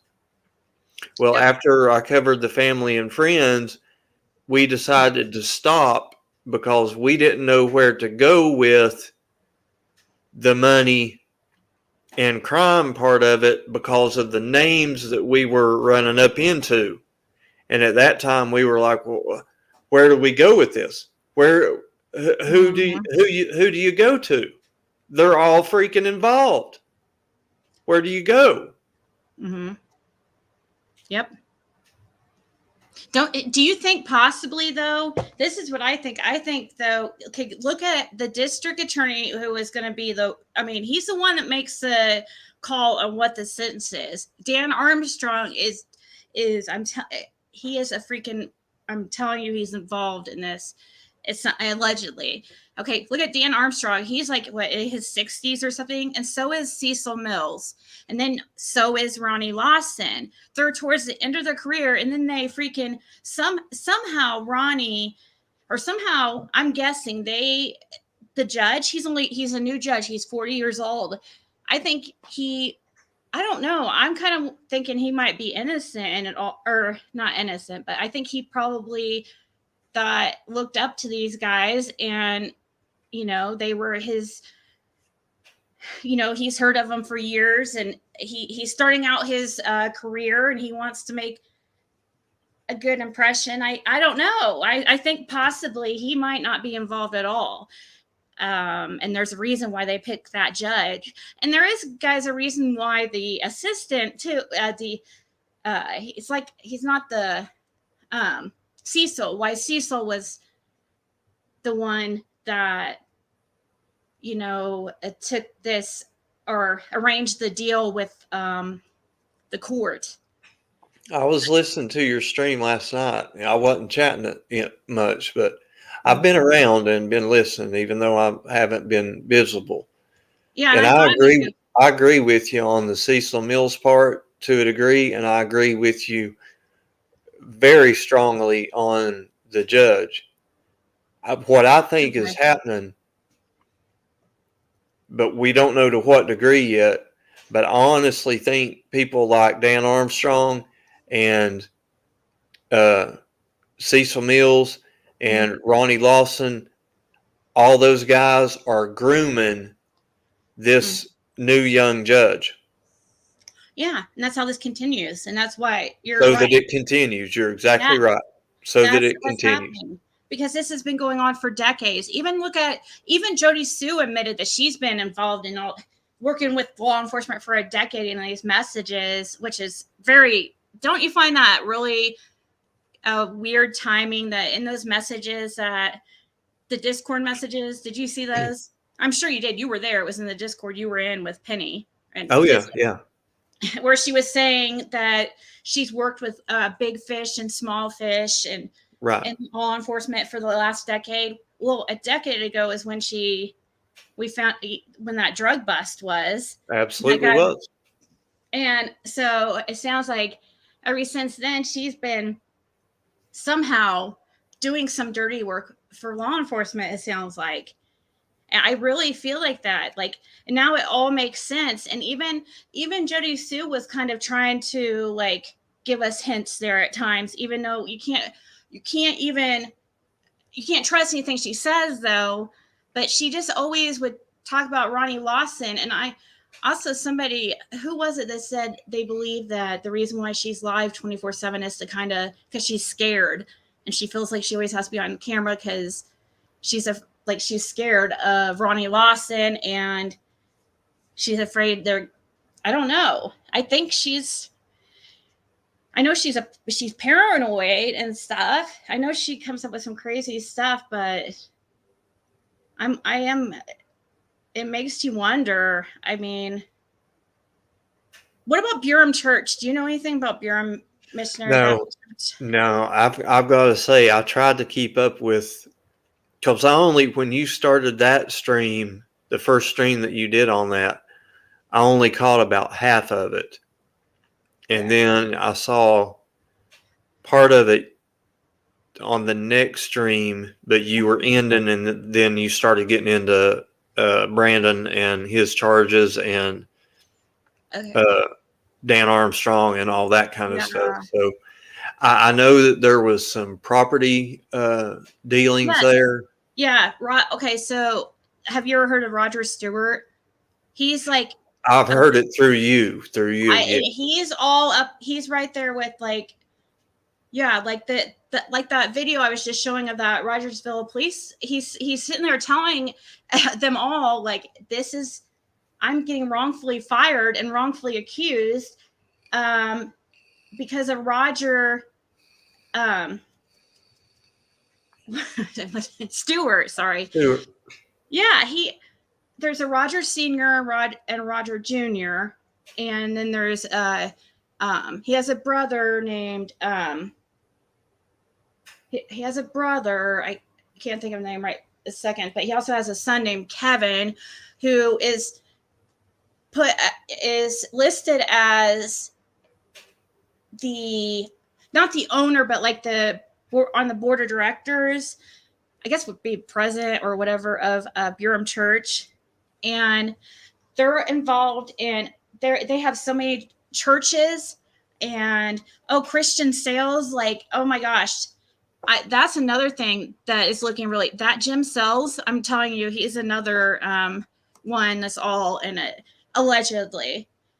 I'm just saying this because I want people looking into it, because I want people to get like, I'm not crazy. Like, there's, I mean, I might be kind of, but no, there really is something here, like, and it's scary, and it's not right either, because, you know, we can't let people, this is going to keep going. Like Scott said, they're grooming the next generation. It just happens naturally because it's been going on there so long.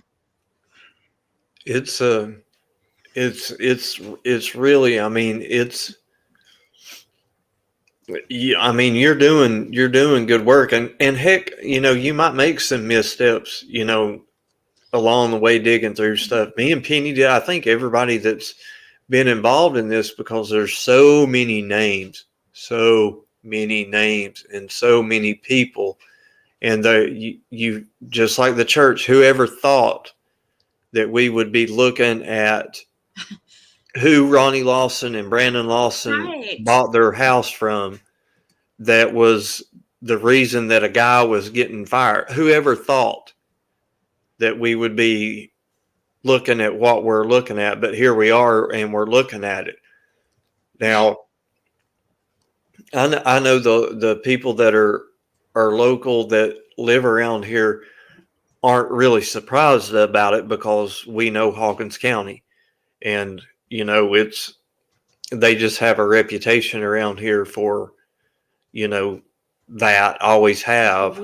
And but I mean, there's things that,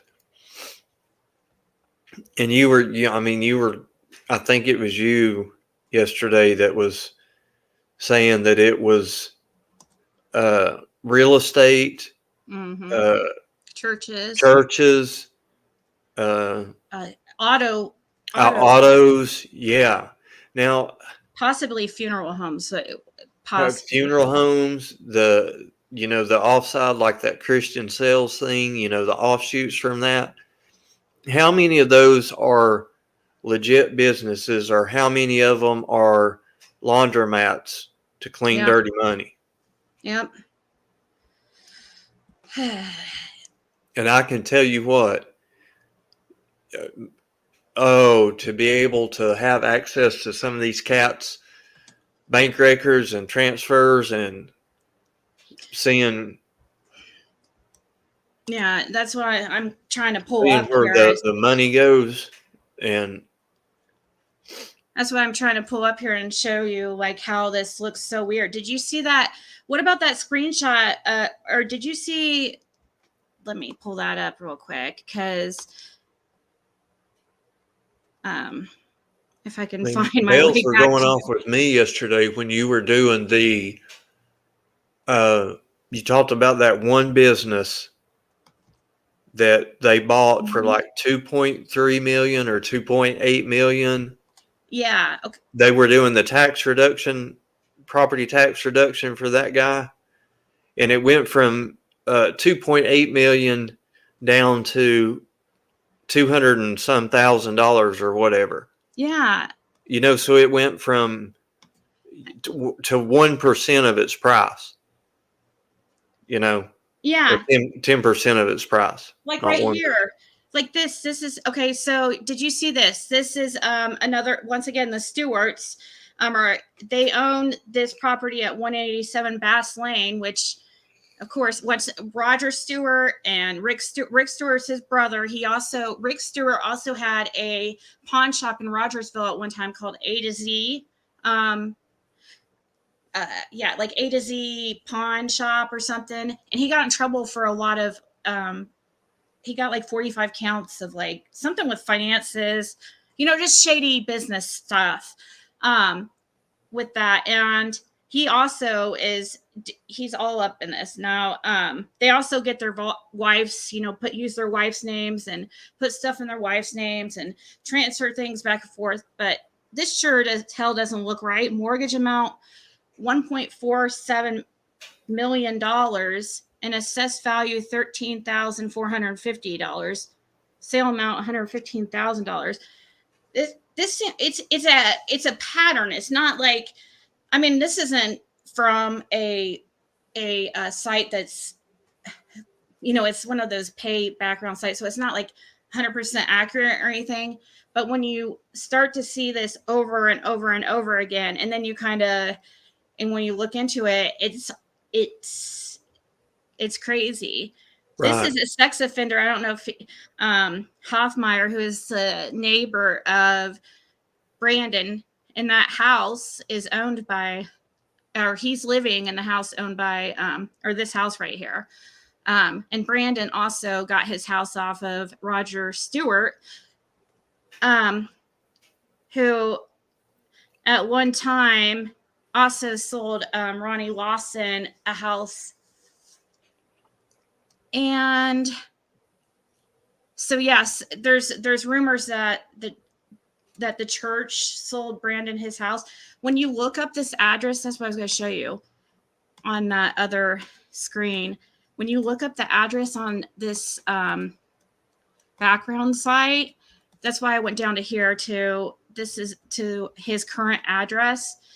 And when you go to, let's see, location report, and you open a report, of course, Brandon doesn't come up because he's like, they've completely wiped his name. I mean, it is so hard to find anything on him. It's just, they prepared for this. Ronnie has known for a while. That's what we were running into with Penny and I were running into when we started running into these people with the Carly Trent thing, is because at that time it involved one of the county commissioners. His last name was Barrett. I can't remember his first name. Yeah. But yeah, I was looking at him today too, because I'm thinking all that is all on. Do you think it could be related? The Carly Summer thing? The thing when we were looking into all that stuff, all these people's records were scrubbed. You couldn't find nothing on them. Nothing. Yeah, you can't. And Brandon, you definitely can't. And that's rare. I mean, it really is pretty easy to find information on people in the United States. Like, right. Yeah. Really, it is. You just have to think outside of the box a little bit. And, it's more than just Googling a name, but you can find stuff, but it shouldn't be that difficult. But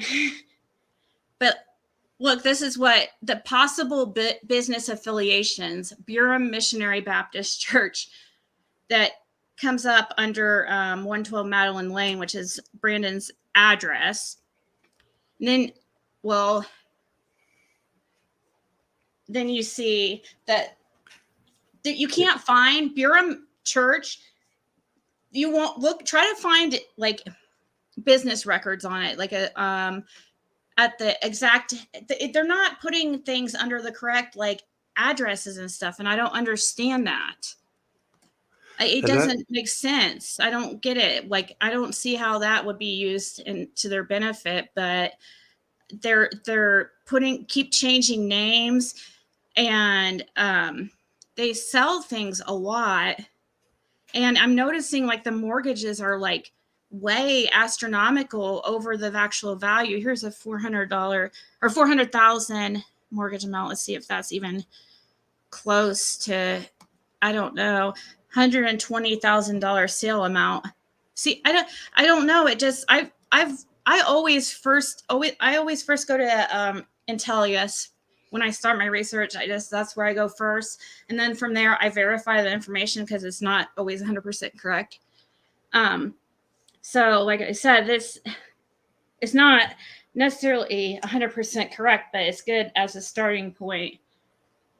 But when you start seeing a pattern like that, like, so I use this all the time and I haven't seen something like that. until I started looking into Brandon and the people surrounding him, Ronnie Lawson too. That's all up. I started looking at him because I was like, oh my God, Carly Lawson, this is all. And what if it's true that Gary Simpson didn't what if he was set up? Right. I'm like, you know what I mean? Can you imagine? I don't know what to think. I heard you were talking last night, and I tell you what, I'll blow a gasket because you had mentioned what if all of a sudden now Summer was found in order to distract from all this mess. Yeah. I'll blow a freaking gasket. Yeah. But see, you now, have don't get me wrong. I want her found under any Yeah. circumstances whatsoever. But I mean, that would just be the oddest timing in the world if we had to, a sudden break after 16 months. Yeah. Conveniently, right after the sheriff's son has to register as a violent SO. Yeah. And you notice how Cecil Mills kept mentioning things that all sex, he kept saying how he has to register for life, as a sex offender, and how just think about how horrible that would have to be. He has a, it was so, but that's what all sex offenders get, right? I mean, that's automatic. You have to register when you get a sex crime, right? So why was he acting like Brandon got some kind of he was trying to play up the charges like they were better than they were, or whatever you want to look at it, better or worse.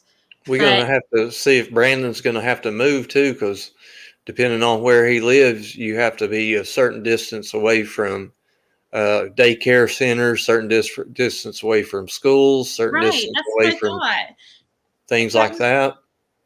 I was looking at the map of the offenders, and it looked like some of these offenders are close to some of these churches. So I don't know if I was wondering about that. Because I was thinking the same thing, that they're not supposed to live within a certain amount of feet of these churches and schools and stuff. But maybe it's just schools. I don't know. But maybe it changes from. And it was so weird.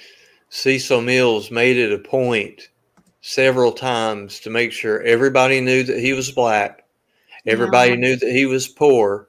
Everybody knew that he was a Democrat. Yeah. I know. Everybody knew that, Ronnie didn't support him. But yet you were making the connections with Granger County and Hawkins County, how Granger County is the backup for the 911 system. Was it me that said it? I don't think Maybe it wasn't you that said that. But Granger County is a backup? Somebody said that. I haven't checked it myself. Well, hey, I would. Oh, look, there's another story. Okay. Anyway, sorry, I was looking. No, so what about that? That is good to know, though. But and then that happens to be where Ronnie's son goes. Well, there was just not too long ago, there was an article about where the corrections guys down there were making the female prisoners put on sex shows. Oh my God, yeah. Over the intercom. They were putting it over the intercom and. Is that in Granger County? Yeah, that was Granger County. How long ago was that? It wasn't long ago at all. I don't think. Because now we find out that Gary Lawson used to be a corrections officer over there. So that's why I was asking. It was a long time. It was oh wow. It was 2004 to 2008. I hear Gary Lawson's or so Gary Lawson, the nephew, is the one that used to work as a corrections officer. He's not the alcoholic. Gary Lawson Sr., Ronnie's brother, I guess, is actually a bad alcoholic, but he's passed away this year. It's so hard keeping them all straight. But yeah, he used to be a corrections Ronnie's nephew used to be a corrections officer at Granger. So I was trying to look at all these connections. I was like, I know there's a connection. There's a reason why he went to Granger. And it's probably not that, but that's just something I found. There's something, though, I guarantee it, about Granger and the reason why he's in that jail. And also, if they were trying to, I think the whole trial should be done over because it was completely done incorrectly. I mean, and it was so illegal. Nobody knew it was happening. You know, isn't it supposed to be transparent? That's the whole point of like our court system. So we know it's fair. And so, this like shady stuff doesn't happen. I wonder how they're going to deal with that. Like this, what is that called? Like double jeopardy, or what's that when you can't, or double jeopardy that has to do with murder, doesn't it? Double jeopardy is you can't be tried for the same crime twice. Right, you can't be tried twice for the same so crime. I was kind of right. Okay. So I wonder if they could. That deal in Granger County was in April. They made the deal in April. They arranged that in April. Is that what you found or figured out? Well, it says What? Attorney in lawsuit over alleged forced sex shows at Granger County Jail speaks out. An attorney representing 2 former inmates at the Granger County Jail suing over what is described as sex shows says his clients are traumatized. The 57-page civil rights lawsuit claims that former Granger County Correction Officer Travis Hank Davis sexually abused and exploited the plaintiffs and other inmates for months.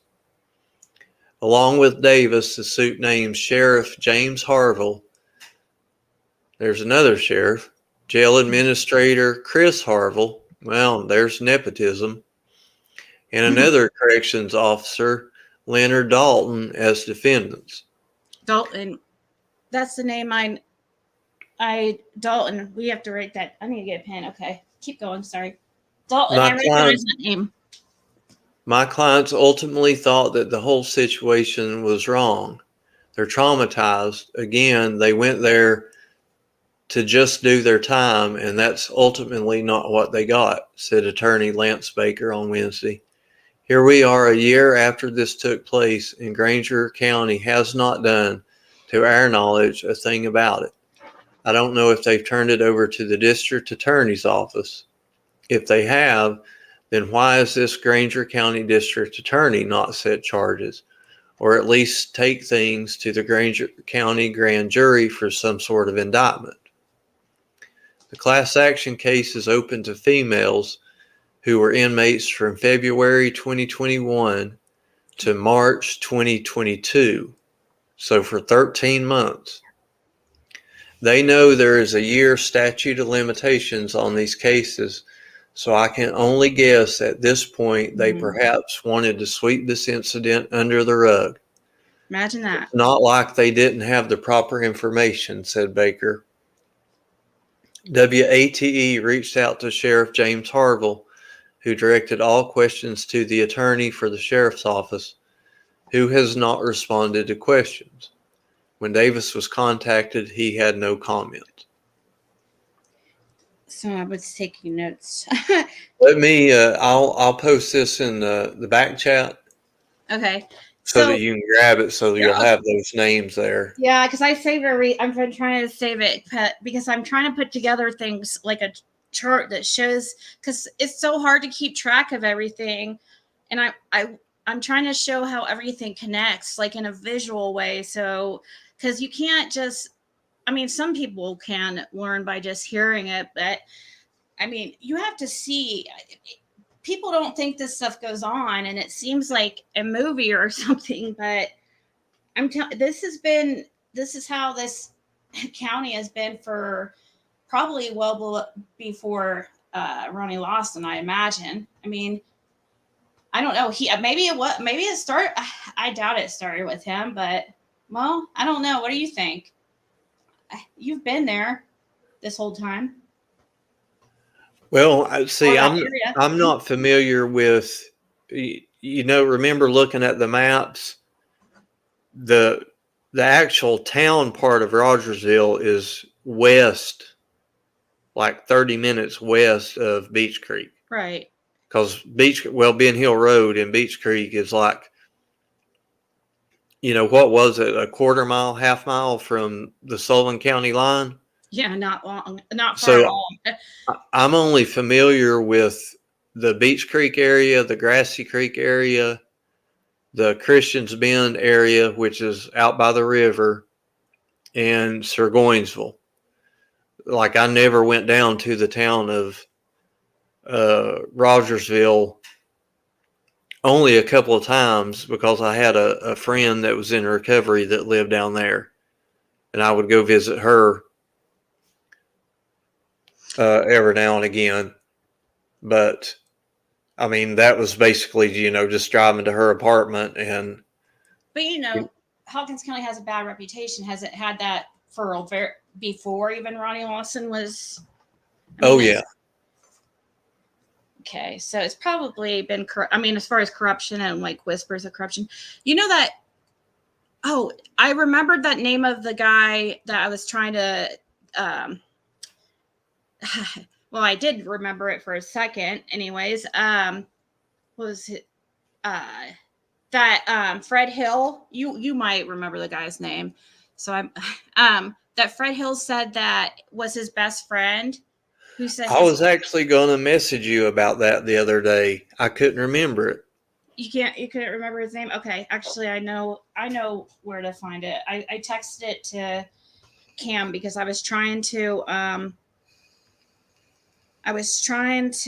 show, because I was trying to tell him who about this situation, and I couldn't remember his name, and I just remembered it. Okay, it's Jason Arnold. Jason Arnold, yeah. Okay, So, Penny did that skeletons video on that, remember? Yeah, maybe should watch that real quick. Because that is just crazy. Let me send you another article here. It's got the actual lawsuit in the documents here for that, and it goes into a lot more. I don't know what the quote. Soon, Officer Davis, trigger warning for you all. Soon, Officer Davis began to demand that the two women named in the lawsuit and other females housed with them engage in sex acts while he watched from the control room and masturbated. So there's what was going on with. So what would he do if they didn't do it? Then I wonder what. I don't know. That's just. Well, it says here that they claimed that.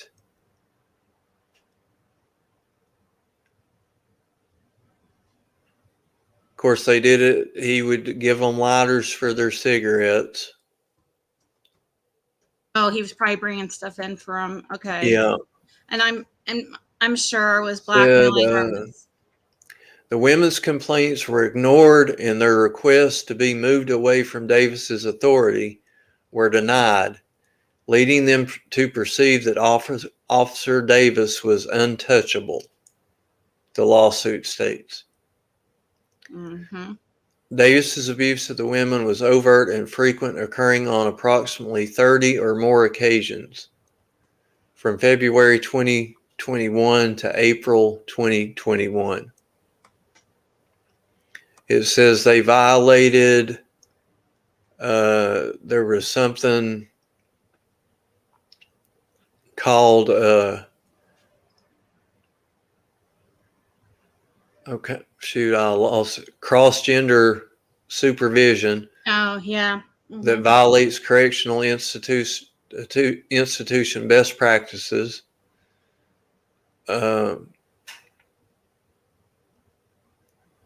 Yep. have to have a female present. There's all kinds of stuff saying that a guy would picture their faces instead of his wife's faces when they were Oh my God. having sex, asking them to describe their breasts and genitalia. According to the lawsuit, Davis used the intercom and loudspeaker system inside the jail's control room to make those comments. Yeah, I'm going to send you this one here. This one gets Okay, cool. Because yeah, all I'm crazy. I'll Stacking up. send you this screenshot. I guess through Discord. I haven't used Discord I haven't even logged into it. That's the only way I know how to contact you, I think. Just to I was going to send you this screenshot so you can remember Jason Arnold. So maybe. Yeah. Do you go into Discord at all? Like, do you even look at your messages? Yeah. Okay, because I can send it to you. I don't know, because if your memory says as good as mine, you might want that as but then you might forget to look into your messages to see. Oh man. Oh, and also look, what about that Dewey, Brad Dewey too is probably, I mean, I think Brad Dewey was probably, the guy who used to be, he was the head of the narcotics department in Hawkins County before Gary. I think Gary took his place. So I kind of wonder if Brad was set up. Dewey. Oh, wow. But they do have him on camera, I guess, like stealing drugs from the evidence room, supposedly. So Right. he probably was involved in some shadiness, but probably all of them are.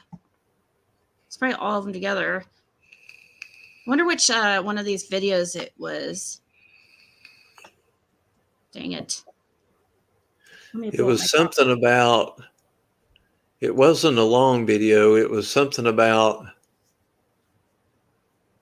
it would have been about a year ago because it was, I think she put it out around Halloween because it's something about skeletons. Okay, it says skeleton. Okay. You're right, it does. But see, like the thumbnails aren't correct. So I'm not on it because okay. I hope she still has it up and didn't take it down. No, she may have just posted it on her community tab not long ago. She may have maybe that's where she put it out, was on her community tab. I'll look because I think she did. I mean, it's been maybe a couple months ago. Oh, look at her hair. She's so pretty. I'm glad that she was found. Okay. Oh no, she's been posting a lot lately. Dang it. Fizzle. You have to make it hard on me. Talks to Hawkins County. Wait. Back up there.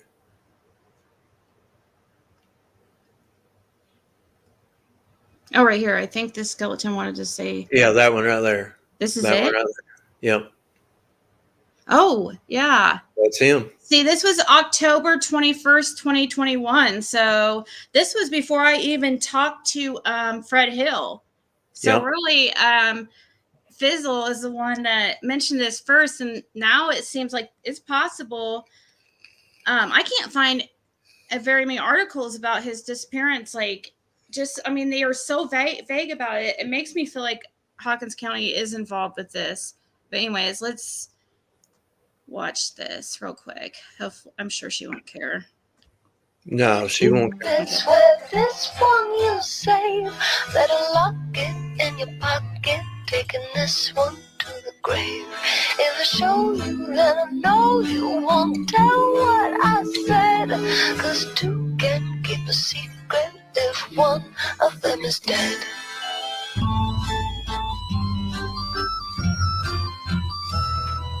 Why do you smile like you've been told a secret? Now you're telling lies, 'cause you just want to keep it. But no one keeps a secret. No one keeps a secret. Why, when we do our darkest deeds, do we tell? They burn and our brains become a living hell. 'Cause everybody tells, everybody tells. Got a secret, can you keep it? Swear this one you say. Better lock it in your pocket, taking this one to the grave. If I show you, then I know you won't tell what I said. 'Cause two can keep a secret if one of them is dead.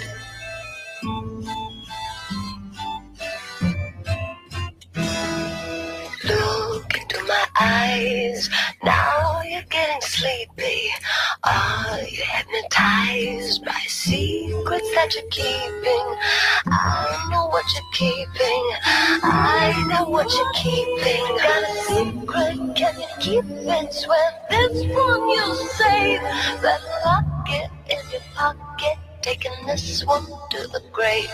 If I show you, then I know you won't tell what I said. 'Cause two can keep a secret if one of them is dead. Allison? Yes, Catherine? I have something I want to tell you, but you have to promise never to tell anyone. I promise. Do you swear on your life?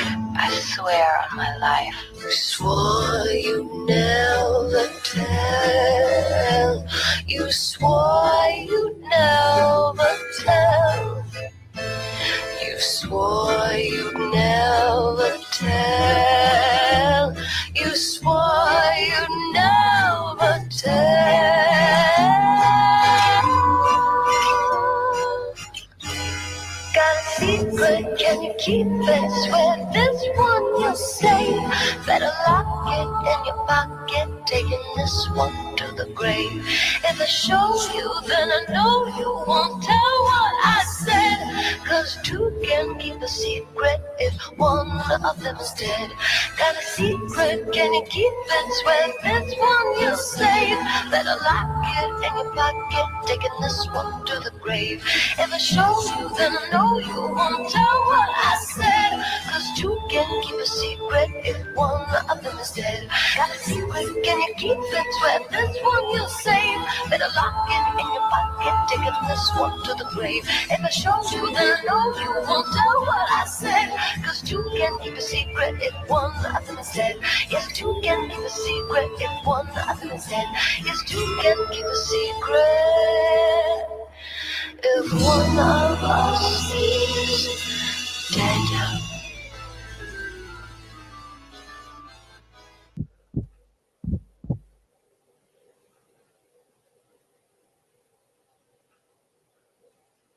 Yeah, so that's crazy because that's so I mean, Like I said, that was a year ago when it's we were like digging up all that corruption and stuff. it looks like yeah, wow. It's Oh, and insane. another case that I think of with this one because is it? I don't think it's the Blizzard one. Is it the the guy who was dropped off at Walmart by the officer, Hawkins County Sheriff, and that was the last time he was ever seen. Yeah, I think that was a Blizzard. Was it? Okay, that situation is another suspicious. Like it to me, it seems like Arnold and the Blizzard case seem so similar. How is okay? One thing that Fred told me about Jason Arnold is that in the article it tells us they found that skull like right behind his property, but it wasn't until a year after he went missing. They searched out there. How wouldn't they have found us? That a year before, and that's what Fred was saying. And then they don't even tell him that. I mean, I know it takes a long time, but I mean, is that normal? A year for them to telling you, huh? that was weird when I was hearing Fred tell you about that. Yeah. Does it take a year? I mean, does it take a year for them to find out the identity of? I mean, I guess it. I wouldn't think so. I mean, after a year's a long time, and it's decomposed. I mean, but I mean, I would think they could get DNA off of it, probably. Wouldn't they? Oh yeah, yeah, definitely you could. And Jason Arnold was definitely no stranger to the system. He had been, and I'm sure they had. I don't know. They may not have his blood. I don't know what the law is. Do you have to give your blood when you get a felony, or how's that work? Yeah, I don't know. I'm sure they do, DNA tests and stuff. Yeah. They've been doing that for, quite a while, I would imagine. Let's see. Blizzard, Rogersville, Tennessee. And that was Tony Allen. That's another one that's Right. Tony Allen. Yeah. That's another shady character that is probably all up in this too. I'm trying to remember. Was his name? Benny had a phone call with him, I think. With who? The other day, Tony Allen. Oh, did he? Yeah. I'm pretty sure it was Tony Allen that he had a phone call with. He made a couple of phone calls. Oh, I'll have to check it out here in a second. I was looking to see. Yeah, because Tony Allen, I think, is the one that is planning on running for sheriff when Ronnie retires, something like that. Oh yeah, see, they're all in the same. That has to be like somebody has to stop that. So I was looking at this. They're like 6. It says, I think these are like 6. Okay, that girl right there. Down below Summer, that girl right there that's got the shaved haircut, they found her in a sewage pond by a trailer park, and said her cause of death was, I can't remember if they said she overdosed or it was undetermined, but they found her. Yeah, it does. They tried to say, Lawson said somebody just left her there to die. Yeah. Because I read this earlier. There was a couple that I feel like are very similar. This Larry Vickers, this I want to look into. I feel this is related too. Isn't he a handsome older man, ladies? Anyways, I know that's weird, but anyways, I just thought he was handsome for an older guy. Oh, thank you, Annabella. Summer baby tiny, but she is exposing big things. Yep. We love Summer and we'll do everything to find who is responsible, even if it means bringing down the entire county government, Summer's army. Aw. And Jen Hoff, I'll try to remember to check that. Don't you have my phone number, Jen? Thank you so much, Annabella. Anyways, this guy right here, I want to see his connections, because he had a car dealership owner. He was a car dealership owner. And so this happened in 2006, and it was a car wash on Main Street. And I'm wondering if he was by chance, and if he has connections to the Stewarts, because they're all in the auto business and stuff too. Right. I mean, hopefully not, but I'm just wondering if this could have been some type of business thing, or I don't know. Competition or something? Yeah, or some type of, I don't know. I just wanted to, some guy just, I mean, it could have been an attempted robbery, I guess. Maybe. I don't know. There was, let's see. It says a semi-automatic pistol was found in the bus garage property adjacent to the car wash. It had been tossed over a security fence It didn't belong to the victim.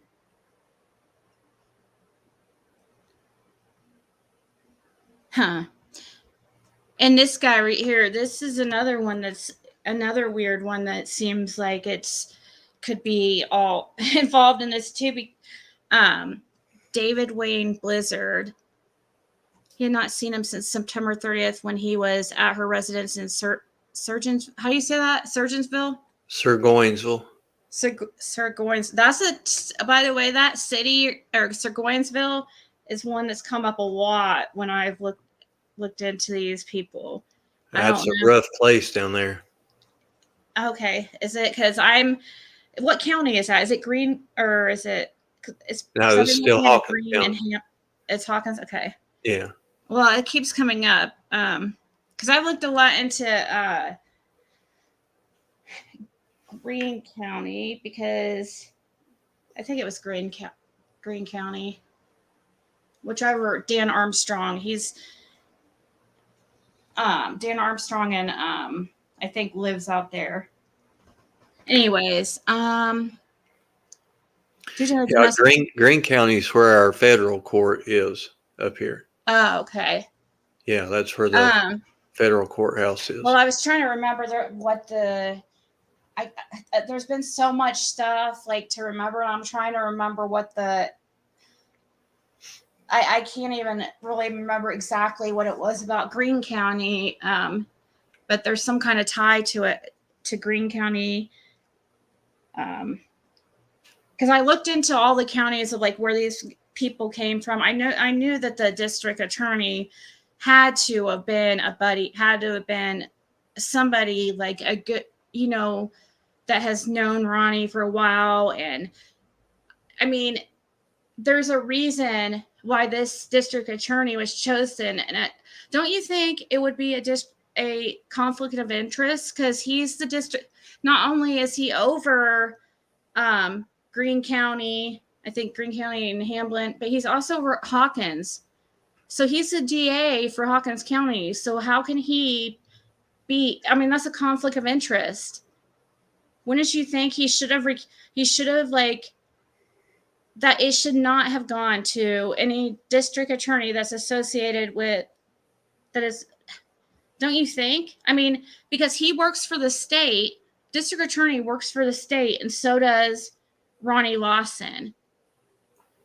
And Brandon is Ronnie Lawson's son. Right. I don't know. It doesn't seem like it would be allowed. But maybe it's just an ethical thing. Maybe it's not actually against the law or anything. I saw somebody ask today, it was I can't remember whose chat it was, but I think they said they lived in Wisconsin, and you could not, if you had a felon in your family, you could not hold a law enforcement position. Oh, in your family? Yeah. So wow. I don't know if it's that way in Tennessee or not, but that would be something to look into as well. Because, old Brandon's a felon now. Yeah. So put yourself in the position of Ronnie Lawson. If you were him, try to put yourself like in his position. Do you understand why he's doing what he's doing? Or how do you feel about his role? Like, what do you think you would do if Brandon was your son? Oh gosh. I probably would kill him. Yeah. Ruin my. I mean, he's like really ruined. It's because of him that everybody's looking into all this stuff. So if anybody has anybody to be mad at, it's Brandon Lawson, really. My opinion. Well, I just saw Booberry said I had an ex-felon as my sheriff 2 years ago. It's ridiculous. What? That's true, because if you look at William Creasy, he's a constable that was reelected as a felon. He was a felon, and he got reelected to be a constable, and then got fired again because he got charged with more felony charges. So Is this in Hawkins? Or what's a constable? In what county? Or that was in Hawkins County. okay, so what's a constable mean? Sorry. It's like I can't remember. It's like a police officer, but it's not like as high as powered. I can't remember what. No, they have all these weird positions, and it's like hard to keep track of them. But I will tell you, all the the wives of all these powerful guys, like all of them, and even everybody in their family is all. That's who runs all these organizations, or are like on the board of directors of all these organizations. It's like they're all like working together with, I mean, law enforcement. It's like a well-oiled machine, because everybody is like family, and they are, it's like, if you scratch my back, I'll scratch your back type thing. And but the thing is, it affects like it might benefit them, but there's other people, you have the public, that not everybody, this has, it's turned into just like a shady shithole, really. Sorry. Oh yeah, definitely.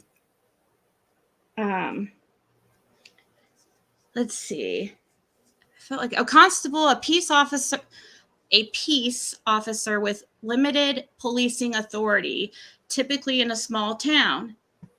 Huh. Okay, so Yeah. that's why I don't really know about it, because I probably never have lived in a town that has a constable. Right. Because I don't even think that's a thing. They can do arrests and stuff, but there's certain things that they can't do. I mean, I think like they can do like smaller scale stuff, like traffic violations and right. stuff And it like says that. here like serving warrants and civil papers and like it says subpoenas, restraining Right. orders, a Right. bailiff. Yeah, that makes sense. It's like a bailiff. Okay. But see, all these preachers and stuff, like I understand that everybody, it's like I mean, is that considered the Bible Belt? Is Rogersville considered a Bible Belt and stuff? I don't even know where. Oh yeah. Yeah, Okay. it would be. I go and stuff. I know Oklahoma's in the Bible Belt, but I'm assuming Rogersville is. But if it's not, there's a lot of very religious people there, and and a lot of people are Baptist, so it's not. I mean, I found out it's not unusual that all these people are going to Baptist churches, because that is like, it seems to be the most popular, or it seems to be them. They're all families, so they're all going to the same type of churches. Right. We've got more churches up here than that. Yeah. I mean, we've got like Presbyterian churches and Methodist churches, and Don and them went Seventh-day Adventist, and Yeah. but the majority is definitely Baptist for sure. Yeah. Yeah, so but I don't even know where I was going with that. But there is definite, I mean, there is definitely some connections to the churches for sure. And it's crazy because we've always, from the beginning, have looked into the churches, we've always had a feeling that a church connection in some way. But everybody's looking into the SDA church, nobody thought of Ronnie Lawson's church, Right. The whole time we were looking in the wrong direction, I feel like. And I don't know. And now I feel like I don't know. I'm kind of scared. Do you feel like we're on the right path do you think this has to do with summer? Well, I mean, I don't know if it directly does, but indirectly for sure. because if you can show corruption and them doing shady things and covering up things and reducing charges for, special circumstances and things of that nature, then naturally, you can't not think that that's not happening or could be happening in Summer's case. Mm-hmm. Sorry, sending a text to Squall, actually. I love, you guys, I like Reese, or, I want other people looking into this. I'm happy that the other people are also, I don't care to, if there's a creator or somebody who wants to kind of do like a study group type of thing on this, because I think together we can really get something accomplished, really. Just have to focus. I'm definitely glad to see a lot of people digging into it, for sure. Yeah, I know, because I don't want to, if it was only like me or, one other person, then it'd be really scary, because then I'd be like, oh my gosh, am I going to get killed or something? I'm already scared as it is. And, cracking cases, like, how do you think I feel? I'm just 30 minutes away or something. Or I was like, I know, or whatever he said. But he's way closer than I am. I'm like, I know. I don't think I've ever really been scared, really, but I just feel that this is what happened. I know I've been there before. I felt that way though before, kind of, but not quite like this. I also felt strongly about Jody Sue and her selling pills and trading pills back and forth, and I thought it was that she possibly maybe Summer got into something that Candace purchased off her or something, and I don't know. I thought, but this seems looks about right, what happened when you think about look up the Carly Trent, and then you see everything's connecting. I know everybody's family out there, but there's a lot of weird coincidences. Yeah. And yeah, Don, there definitely is. Yes, they did attend a Baptist church before, and that's what got me looking into it. And then when I heard about Ronnie going to Burem Baptist Church, I was like, oh my God, I know Don used to go to a Baptist church. I wonder if that's the same one. And that's how I started looking into all this. And I just started connecting the dots, but I don't think Don went to, I don't think he went to Burem. I think it was East Rogersville Baptist. It could be Westview. But I think East Rogersville Baptist is actually owned, or the head of the board of directors, or on the board of directors is a Rogersville police officer who is also the pastor of the church. Ronnie used to go to that church also. So I'm thinking that might be the connection with Ronnie and Don, and maybe where Summer was first. I feel like Jody Sue allegedly, she finds, I don't know. That's I know my mind's going crazy, but I feel like Jody Sue is a kind of a helper, basically. Right. Allegedly. I could see where you would think that. because think of who would police officers, like, who would they target if they're trying to get people to do their dirty work for them? They're going to target people like Jody Sue, or somebody who gets in trouble and doesn't want to go to prison, or, they're not going to, it's not going to be somebody like just regular, Joe Blow. It's going to be somebody who's a little bit rough around the edges. But, right, exactly. Yeah. And so it makes sense. I mean, it sounds like a movie, but I guess it happens. I don't know. It looks like it happens to me. It seems to be what's going on, but it does seem crazy. Well, somebody said, of course, you can take this for what it is, considering the sources. Miss Christine 55555 says Andrew H. just told Daisy on Crime Crazy Critters on the Farm that Leslie Hill in Summer's case just passed away at work just now. Andrew is in chat talking about it.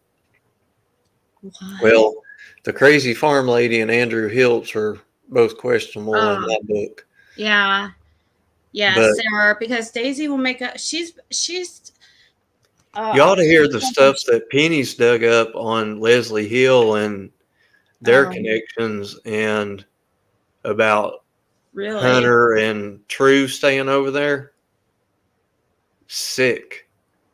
Wait. Yeah, there's RSO and her family too. Leslie Hill, the blonde-headed lady is she the blonde-headed lady that spoke on the? No, she was the one that was there with Allie, Hunter's mom. So she's not an officer. Okay. No. I don't. Oh my God, I thought you guys were talking about the lady who was head of. No, that's Leslie that pretty Earhart. blonde hair. Her name's Leslie too. Yeah, Leslie Earhart. Okay. So I'm not completely crazy. All right. So yes, I know who you're talking about, the blonde hair Leslie Hill, who was she was on with Chris McDonough that one time, right? And yeah, you know when Unmasked did the interview with Allie, Leslie was there. And then when Chris McDonough did the interview out on the porch with Allie, Leslie was there. Yeah. Leslie was the one that was answering more questions about how Hunter was acting than his own mom was. Shoot, I forgot. It's not gonna let me review this article. It probably has nothing to do with her anyways. Well, I didn't look into Leslie because was she really, so she's involved with some sick stuff? Yeah. Oh yeah. Oh my gosh. These people see, that's why something has to change in that area, because it's just like too acceptable. That's why it goes on, because there's too many people who accept it because it's what they're used to or what they've seen all their life. So yes, BB Diamond, she did have ties to Roy Cronk from the Casey Anthony trial. Sure did. Sure does.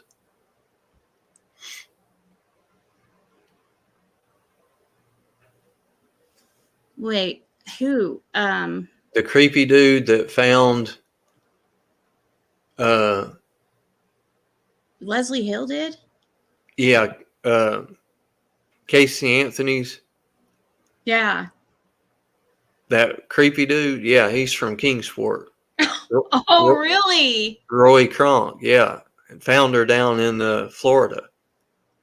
And Leslie Hill's son, I think it's his son. Again, you'd have to ask Penny because she did all the work on this. But his son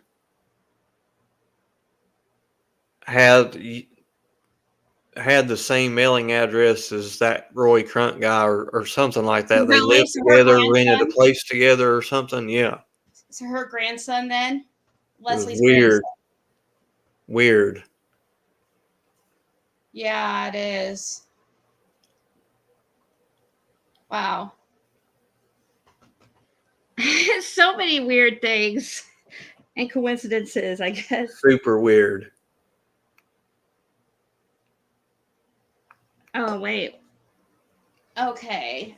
Jen Hoffa sent me an email, says these breakdowns show that, or hopefully she doesn't mind that I'm reading this, because it's about some screenshots she sent me to show that for Brandon to be classified as violent means he has been convicted previously of a sex offense. The screenshot is from when I clicked on the question. Okay, so let me pull up what she's. If that's true, I'm gonna have a BF, because that means he cannot serve 30%. If they let him serve 30%, 30% is only for 109 days, so that would be like 3 3/4 a months. third, right? So yeah, so they're letting him serve, like, that's what it's like a third, I guess. But so they're letting him do that 30%. In order to be able to be approved for that, you cannot be a past offender. So if that's true, then that's another illegal thing they did. Just like the charges of attempted, that's he didn't attempt anything. He did it, and he did it for 4 years, several times. Right. 4 years. Yeah, or 3 years. 3 years maybe. Wait, oh no, they said for 2. I'm sorry, 2 years. I'm sorry, right? 2018. Oh yeah. 18 to 20. Right, Yeah. but there was, from what I know, there's that rumor about 4 victims, and some think it's confusion and stuff. But I think I think I heard the same from somebody, that there was a couple that didn't come forward. Now that I don't know. But anyways, I do know for sure the only one of the charges was from one of the girls, and the other 3 were for the other girl. And I bet anything, just like you said, Scott, I bet there is something with the number 4, because it was way more than 4. That was also another agreement. Yep. I don't know how to go about looking stuff like that up.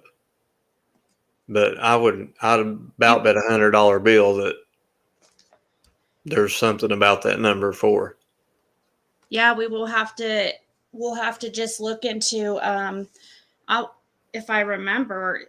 There's so much I want to look into, but we'll have to see. There has to be something in the any lawyers out there, anybody, law students or whatever. I mean, you have to be probably Tennessee law. I mean, because it's different state to state. But is there, if he would have, let's say he would have got like 5 charges of attempted. Let's say attempted, even though that's not what he did. Then would it still be like, would that then put him over a certain threshold? And exactly. Yeah, like, or is 4? I wonder why they picked the number. Why they picked 4? Like, why didn't they pick like 3 or, because that number is made up.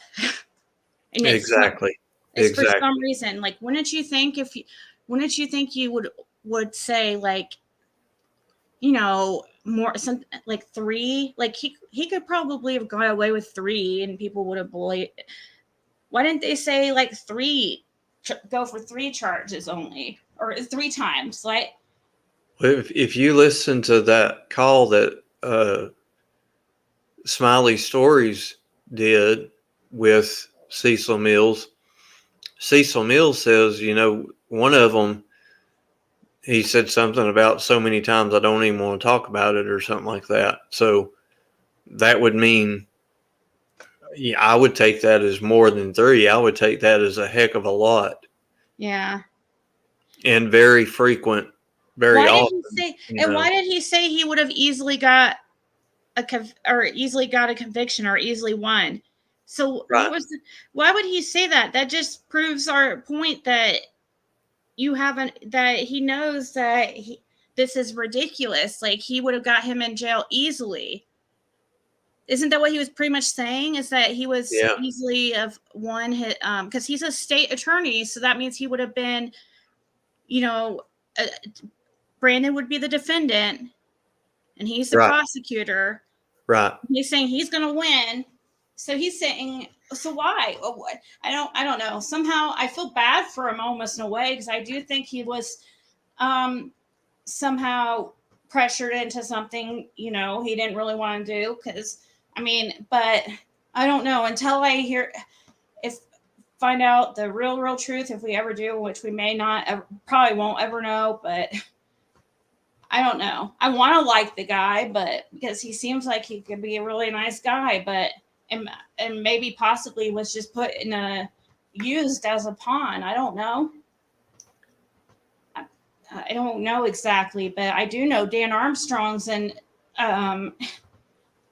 allegedly, like, definitely, allegedly, definitely. Right. Definitely Shady McGee. I mean, top of the top, and Roger Stewart and Ronnie Lawson is like right below them, right up there.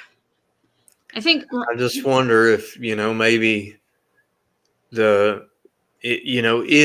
I don't know, but if there's other victims out there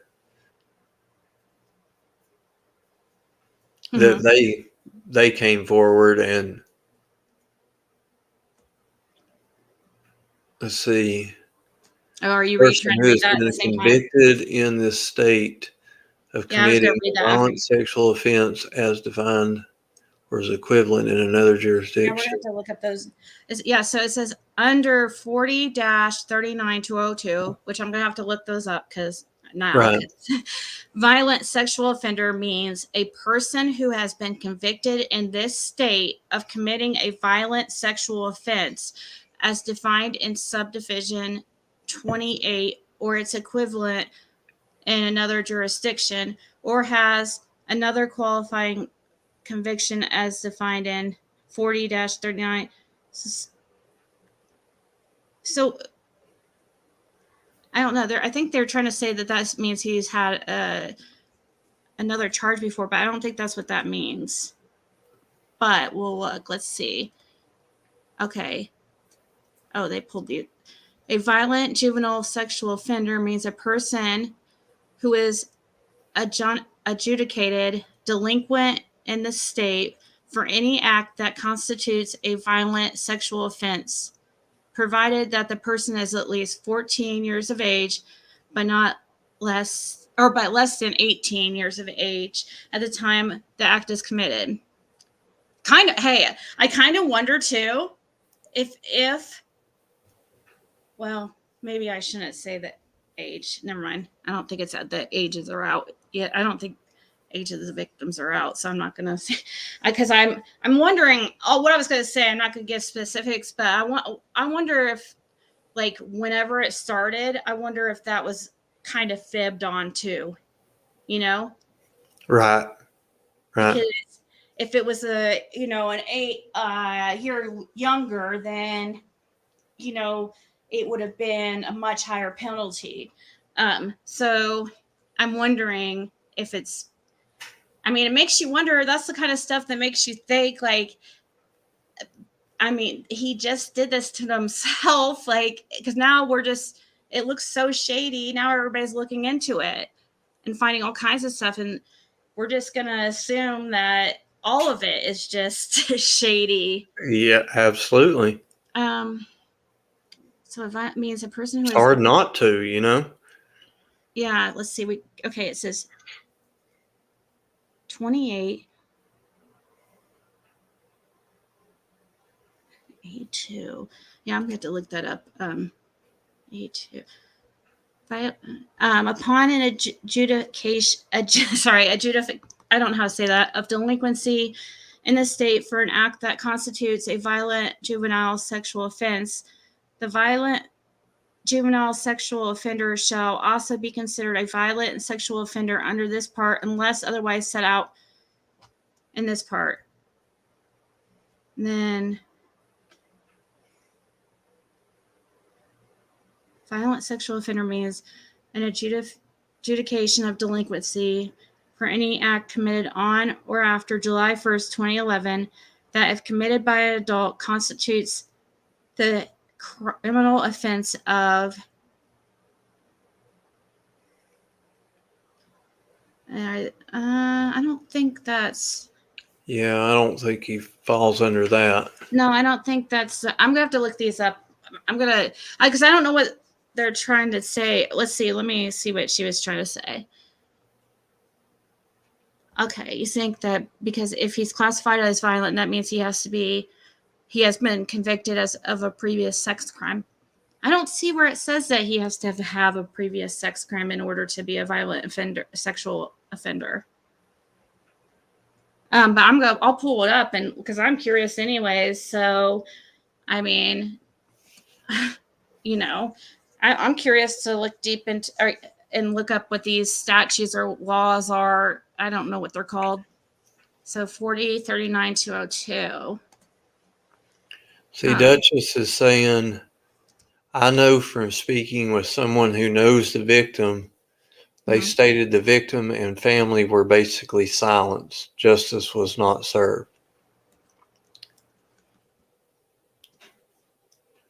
I know two people that know the victim that are here locally. I haven't talked to them, but I wasn't going to say anything.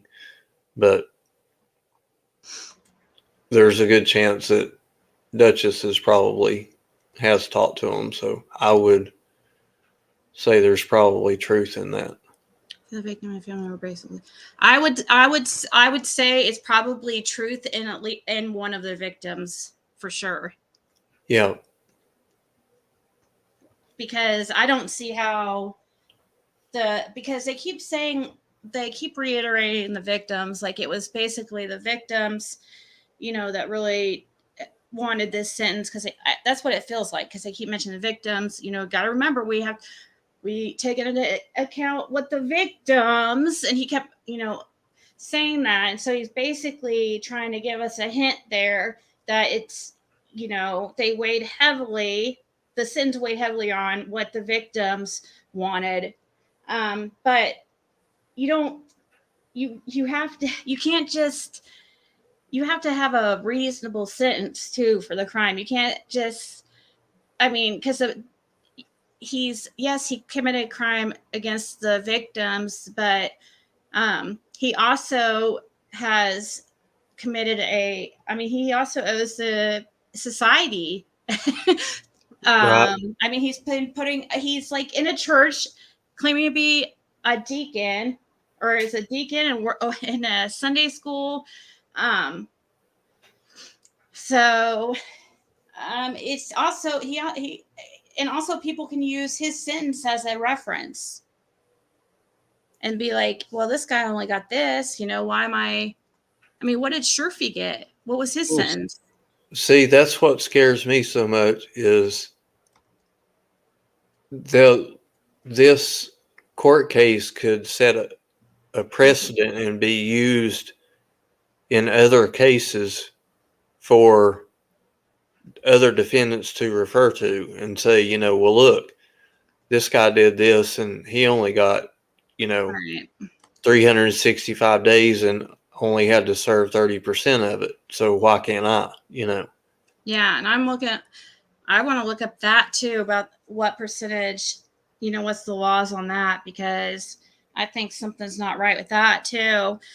Do you think that they would be able to try him again? I understand the double jeopardy thing, but if they did it illegally and wrong, if they didn't do the process correctly, do they have to do the whole trial over? Well, the way From Smiley's phone call, the way that it sounded was if there were other victims that came forward, that they would have to investigate that and see if, it was, if they could prove it and whatnot, and then they could try him on that, which would be a separate charge, because it would be, this charge has already been ruled on, sentenced, he's in jail, boom, done. But if somebody came up next and they investigated that, then that would be, another offense. And if they could prove it and charge him, then, I would, well, one would think he would have got a stiffer sentence this time, but Yeah. certainly, on a second offense, he would get a stiffer one. Yeah. Because if he has 19 years of probation, and yes, that is that is true. What the district attorneys, well, I don't know if he's really, I think he's called like a deputy district attorney or something. Cecil Mills, Assistant district attorney. Yeah. I thought, is he assistant? That's what I was thinking. But then anyways, oh gosh, now I lost my thought. It's so such. I can't remember what I was freaking gonna Hang on say. just a second. I was looking at this and reading the Tennessee code, and at the same time, Denise Stagner says, Ziggy, I have retired probation and parole officer in Tennessee. She says he did Alfred plea because daddy couldn't help him more than this. If he pled to 4, she says he at least doubled this. So the way I'm reading that is, if he pled to 4, more than likely he did it 8 times, which I wouldn't doubt. Oh yeah. So I'm sure he did what was, I don't know, they came to some agreement, and I don't know who this, the second victim is at all. And it's not really important, but I am curious about who her family is. I'm just curious because I'm wondering, I hope that her family is supporting her. That's all, you know what I mean? And I hope it sounds like to me, like if I were them, I would be pissed. And I have a feeling they could have been pressured, or they could have been really, I'm sure, like pressured into agreeing with this crappy sentence. yeah. Yeah, the 19 years. Thank you, crimes have consequences. 19 years. So 19 years is like that to be on probation for that means he can't, like, I did see that they put that he's on supervised probation, but the thing is, all these people work for the state just like his dad. And if he's going to be on supervised probation in Hawkins County, and if he's like, do you think they'll probably give him one drug test. I doubt that they even really stay on his ass. I mean, really, do you think they're going to violate him? I don't know. Well, I mean, look at Don. Look at all the stuff that he did and didn't get violated for. Yeah. Didn't get arrested for. They should make him go to Sullivan County or something. I mean, Don finally got violated, but look at how much stuff, went on, all the DV calls and all that kind of stuff. And right.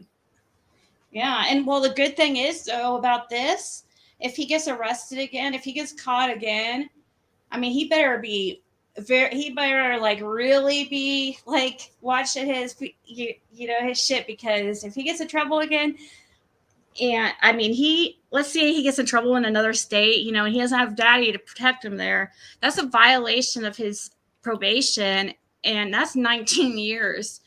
Right. And they'll make him do some of that time. And he's not going to have, I mean, they're not going to keep being able to wiggle him out of things like this because it's already way too. Well, and if it's, like we've all learned, through, well, me, I've learned through this case, that condition or behavior or is not, you can't be rehabilitated from, Yep. Once you are one, you are one. Right. So, that piece of shit article that was put out about, whining about him and fighting his demons, yeah. How all that kind of stuff. Well, if he's fighting those demons, he's going to have a rough time staying a good boy for 19 years. Yeah. I mean, he better, I don't know. If I was Ronnie Lawson, I'd seriously want to strangle him. But Ronnie Lawson is, in my opinion, I mean, he's at fault here because he's enabled him all this time. Enabled him, absolutely. And yeah, and I hear, I mean, how long did Ronnie Lawson know about this? He's known about this for a while. Don't let anybody fool you.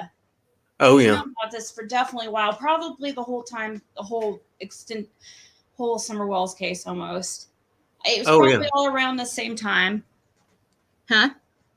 Oh yeah, definitely. Yeah, it probably was around the same time, and he didn't want it to get out there because it didn't look like maybe he's involved with Summer Wells case or some, or maybe he is involved, or maybe it's all related, and they really don't want this ring or this exposed. I don't know, but they really brought more attention upon themselves, I think. I think it did. I don't understand how they handled it. Do you? I mean, why would he have not dealt with this head on, and just instead of just surprise? Do you think he really thought he was going to, people weren't going to really notice or pay attention? I don't know if there was any way that he could have covered this up. I really not with, as with Summer having, so many eyes on it, Yeah. But us all pouncing on everything, Right. Somebody would have. So why I just don't people are understand. still keeping up with when, Brad Washawn goes to court and goes to jail, and how long's he been out of the picture, and people are still keeping up with that, and yeah. Yeah, and now, I mean, now he's come up again because I looked into him a little bit to see if I could find any connections between the Washawns and the Stewarts, because I don't know. It's definitely, I mean, they have auto businesses too. And, it seems to me, it looks like these auto businesses are a common, laundering, a company to launder money and illegal activities at. For some reason, it seems like a lot of auto sales, I'm those little car lots, buy here, pay here type things. That's probably what they are. Right. And they're just, it's just so openly, I don't know how they're doing it, but they're getting these big loans on these buildings that are worth $40,000 and, getting hundreds of thousands of dollars in loans on them. I don't understand. How is that possible? Is that I don't know. I've never had a mortgage or any type of loan like that much. So, Right. People don't, it is a learned behavior. And he should have known, even if it was a consensual or whatever, he knows. I mean, he is so, just think about how freaking entitled, and I hear too that he is like really like thinks he's a shit. That's what I've heard from people, that he has that whole ego thing going on. But I mean, on top, he should, he obviously knew what he was doing was wrong, and he knew if that ever got out, if it ever got out there and people found out, it would ruin his family. I don't know what, I mean, how entitled, and that's just crazy. Like, he Oh didn't yeah. think about anybody but himself, and that shows to me that he has a problem if he can't control it. If it's, I mean, because that's a pretty big, hefty thing to have on your conscience, like, Yeah. not only because he not only ruined himself, I mean, he's like really screwed up the lives of, I mean, the victims and his family, his dad. Oh my God. Like, I would be, that's because of these people enabling him. That's why this stuff has to stop. This is exactly why this is what happens. People don't think of, like, play out the tape and think of the long, like, way out to the future, and what type, or what enabling does, or, this type of stuff does. It creates people like Brandon Lawson, who, they're all doing this Absolutely. kind of, doing this kind of stuff. Like, they're all business, like, weird real estate business transactions. Yeah, the uppers. Yeah, now the uppers make sense. Right. Oh yeah. Yeah. Okay, so let's see. So 4039-202 means the Board of Probation and Parole.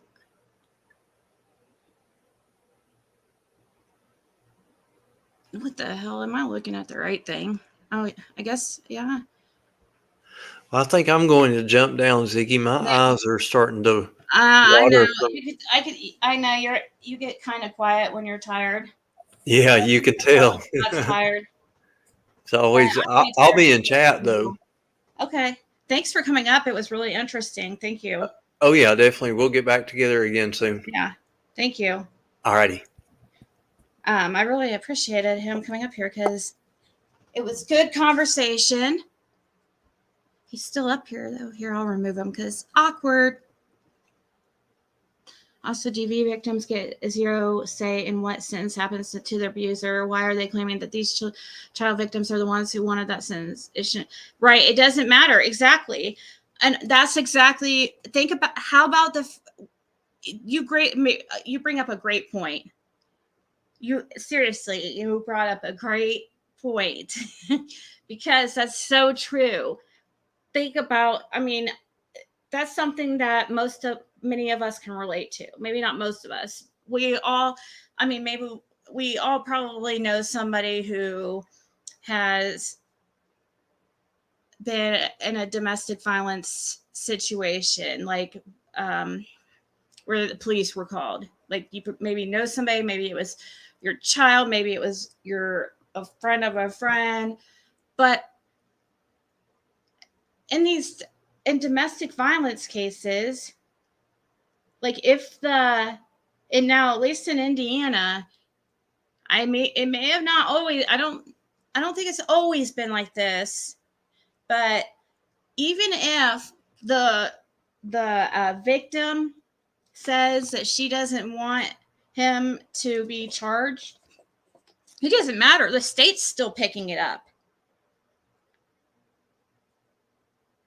The reason why they do that is because it's not just the victim. It's so much more than just the victim. This behavior continues, and then that means it's more crime. It's like a domino effect. So if you don't, if you don't stop it there,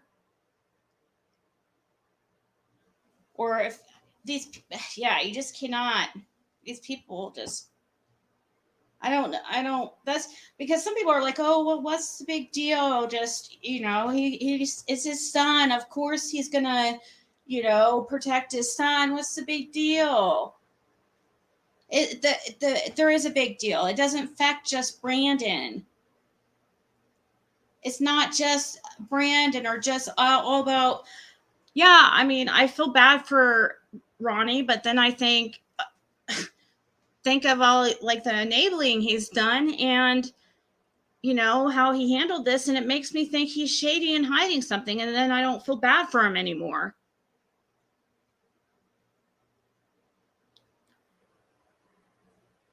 But you guys think that this just happened this isn't just like a one-time thing. They have other shady business stuff going on.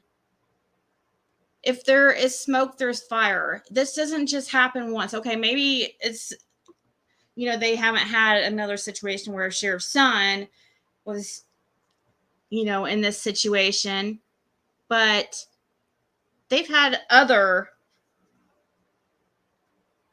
crazy, there's been talks of corruption and crazy, illegal stuff going on in law enforcement in Hawkins County for a while.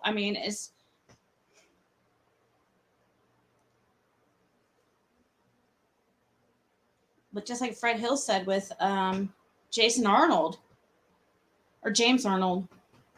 Is it James Arnold or Jason? One of the two. His last name is Arnold, and he went missing in 2017. I think it was. But Fred said he was like his best friend, and that he swears that the cops are, he pretty much is blaming law enforcement, that they covered up his death. They didn't like him. I guess he was like a real problem to the officers in the town or something. You hear that these guys, what they're doing, they're, over in Granger County, having girls like make like amateur porn for them.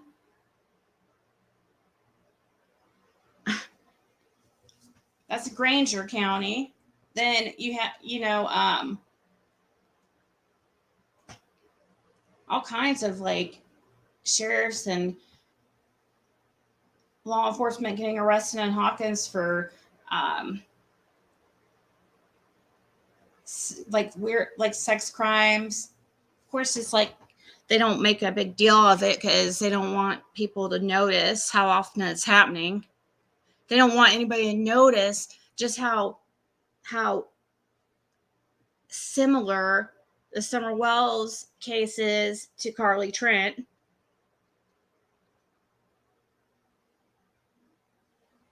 Being a family member was the messed up part and why they wanted it quiet. Yeah. How did he get caught? Oh.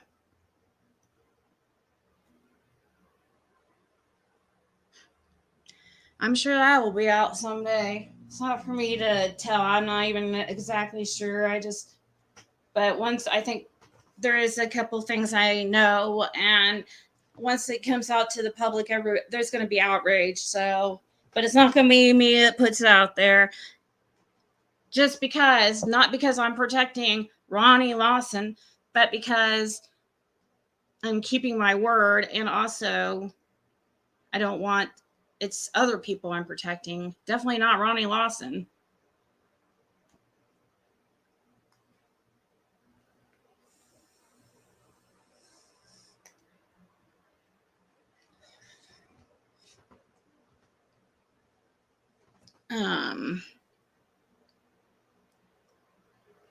If we did exactly what Brandon did, would we get the same deal treatment? Well, now you will.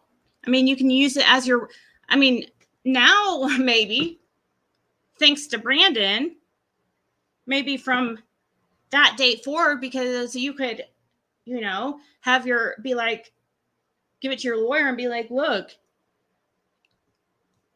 I did the same thing he did, and he only got that. I want that deal.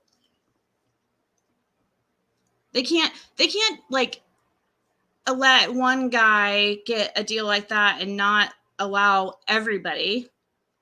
That shows favoritism. So now we have to let these creeps get away. I mean, what did Sherfy? That's another thing I was looking at too. Sherfy, like, what did he get? What's his Sherfy? I forget his name, but Sherfy, Rogersville, Tennessee, arrest.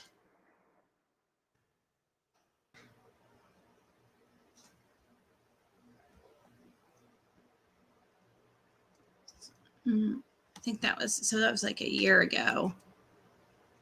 We knew when he got arrested.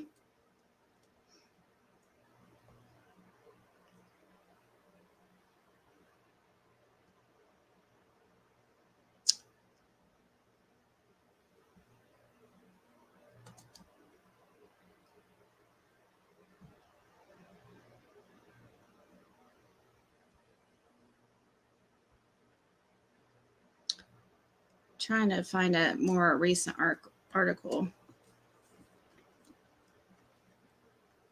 He got 6 years. So does he have to actually do the whole 6 years?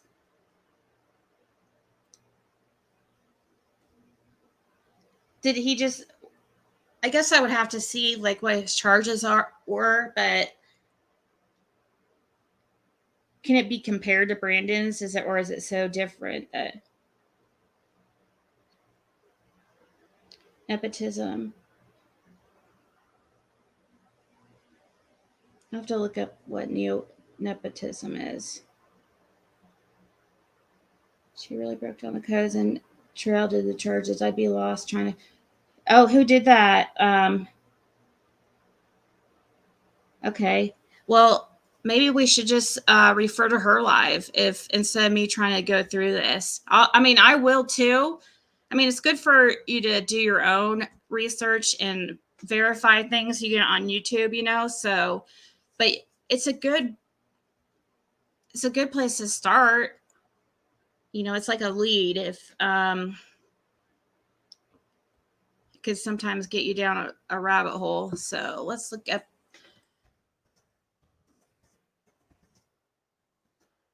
I did notice her live earlier. I was like, oh, that looks interesting.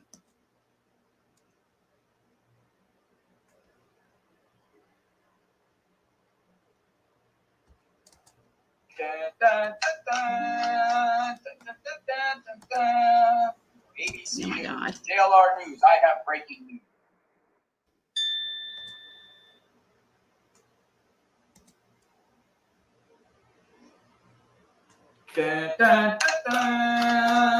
Oh my God. ABC News. JLR News. I have breaking Hold news. on.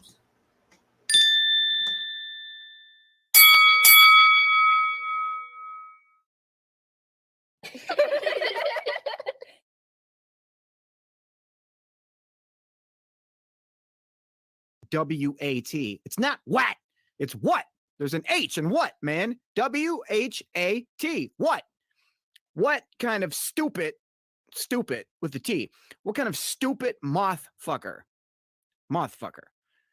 I'm assuming he's trying to call me a motherfucker, but left out the ER. Either that or he thinks I'm a mothfucker and is accusing me of fucking insects. Like, I would beat your fucking face in if my daughter brought you home with my 40 before you type. I don't fuck eagle. I love dessert. Touched on several days ago, and I kind of touched on several days ago, not together, but kind of individually, about dimensioning of Ronnie Lawson, that piece of shit, and the labeling of him as a violent RSO, and how there was some mentioning of a juvenile offense, right? And we were both like, what? Right? We're both like, what does that mean? And I tried to find something, but I'm like, what? So then I got to thinking, I don't think I've got what anymore. I don't think I have that in here anymore, that clip. So I could not sleep last night. I couldn't sleep last night for some reason. I don't know. And so I was laying in bed, and I've been saying for days that I can't understand why somebody would take a plea deal in which they would accept being on the registry for life. I said this yesterday too. I can't understand why somebody would agree to that, because that's like a forever thing. So I got up in the middle of the night and started to research some more. And I have like bits of information, like pieces of information. And so it's like I got these dots, right? I can't connect the dots. I can't connect the dots because I have no proof. But I'm going to show you the things that I've come across about this situation. I can't confirm. I cannot confirm that this is the situation for real, but it's like it's leaning in the direction that it might be. Like maybe something is going on. Now, you might get very angry and upset about the content. I was pissed after I actually was like, I slammed my laptop closed and I'm like, I can't read this anymore. I was done. I was done with that. Done. Hopefully she won't care I'm playing this. Do you guys think? Oh, I got that. I used to have it. Yeah. That's done. That kick is done. Hopefully she doesn't mind. Let's go. It's done. It's done. So I'm going to just roll out this information, factual information. I'm going to pull it all up, show you all my dots. And you can do whatever you want with the dots. If you feel like they can be connected, that's on you. I'm not going to connect them yet. I don't have enough proof. Just want to make that super clear. But God, I know that we're all just big fans of Jody Sue Brown. I have a point about bringing her up, I promise. So in a live stream that she did, let's see here, 10 hours ago, she does a live stream. And in the middle of this live stream, she basically tries to kind of sort of indicate that creators on YouTube have some genetic predisposition for being pieces of shit. That's basically her argument, even though she doesn't quite get there because she doesn't know what predisposition means. She attempted to get there. She just didn't quite make it. Now, I don't believe at all whatsoever that being a pedophile I don't believe that there is a biological component that would make somebody predisposed to assaulting my biological thing involved. I think that's absolutely ridiculous that people think that. So Jody is talking about creators and how they're all pieces of shit, and that she believes that there's some commonality, some common genetic component that they all share. I don't know if I'm included in there or not. To basically be a I don't want to just like play it like without stopping it forever. But I'm waiting to. Maybe I should just watch this by myself because it does look good. But as far as what she's saying, Jody Sue, if she did say that, and if that is true, then isn't Jody Sue considered? I mean, she's on YouTube more than many of us combined, especially now because I'm not, I usually don't do the long streams anymore, like 8 hours like I used to do back in the day. It's rare even for me to do this long nowadays. Lately, I've been doing like 2 hours or less. But I've been really, there's been a lot of there's a lot of information to look in here. I mean, there's a lot of stuff to to uncover. It's very involved, and there's several people involved in this. I feel like.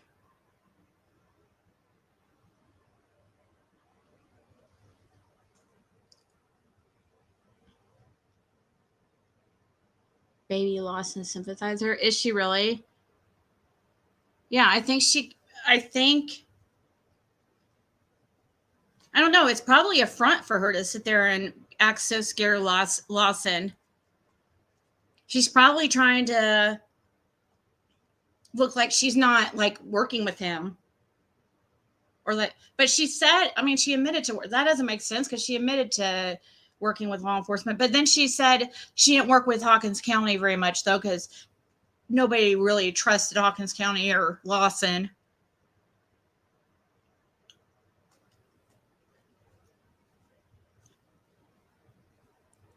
It's not a snippet of info. Yeah, definitely. I hear she's doing really good with looking at his stuff. So let me make okay. Yeah, I'm already subscribed to her. I thought so. It's funny because you remember, I think it is hilarious to see these people who like first like they started their career on Ziggy's channel. Oh, I think Angel probably, like I was probably the first creators panel she went on. And I think it's so funny. If not, then I was definitely one of the first.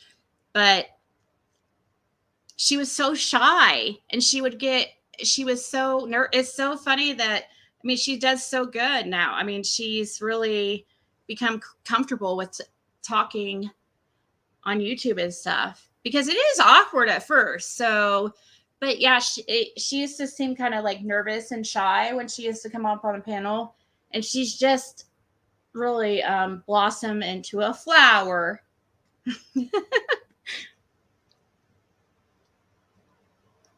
She's been trying to confuse us and blame YouTube. Yeah, it's all, I don't know. She likes to play mind games.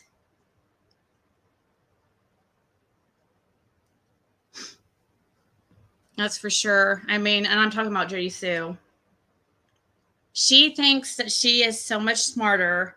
She loves it because she's on here. She thinks that she's duping us all. That she's on here like this whole time, like she knows it all. Because the reason why she acts like that is because she does know it all. Like as far as what happened to Summer. And she thinks it's fun seeing us like run around trying to figure out what like happened to Summer when this whole time, she's known. And she thinks it's funny trying to send us off in different directions. That's how I feel, allegedly. Seriously, it's like a game. She's so bored where she's at. I mean, she's bored. She now doesn't even have like Andy to talk to. It looks like her only communication with people is like YouTube, which I freaking can't talk. Or law enforcement.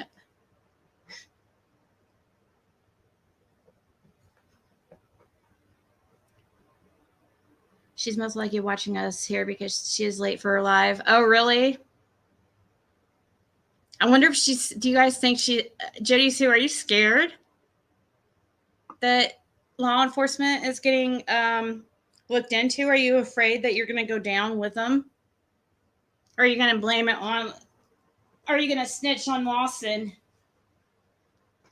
Oh, wouldn't that be crazy if Jody Sue was like a snitch for the, let's see, it would have to be for like the state or for TBI. Who do you think would be over if like Ronnie Lawson and a select few others allegedly were like charged with some kind of,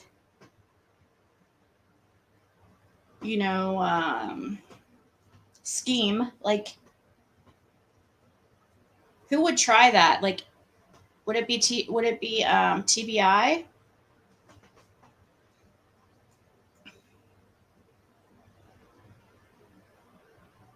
Scrotum Sue. She keeps her daughter hostage. Hey, Heather.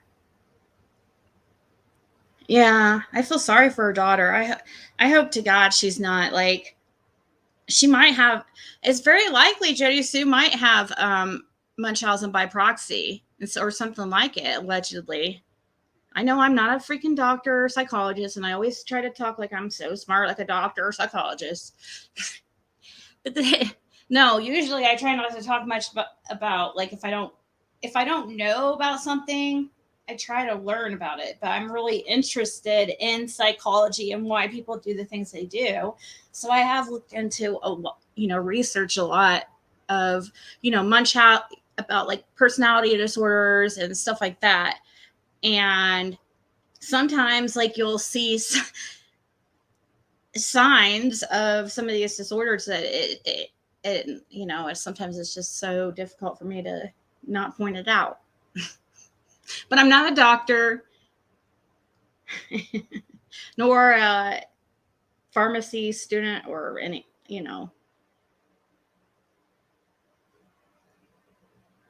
YouTube doctor.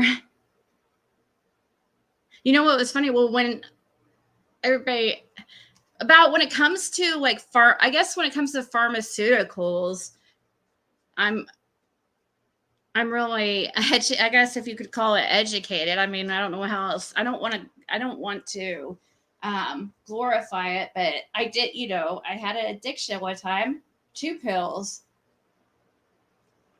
And people would call me and asking me what certain pills were, because I was like a walking freaking, those like pill books things that they tell you like what every pill is. That was me, but like I'm a person. I knew them all. I mean, but it's not anything to be proud of. I'm just saying, like, I have looked into a lot of this stuff, find it interesting. Yeah, I can play one on YouTube. You were timed out? Oh, I'm sorry, Molly. Yeah, Molly Go Heavier is actually, you know what? I think people take your name wrong, Molly Go Heavier. So I think sometimes people think that you're a troll, and because you remember when I timed you out?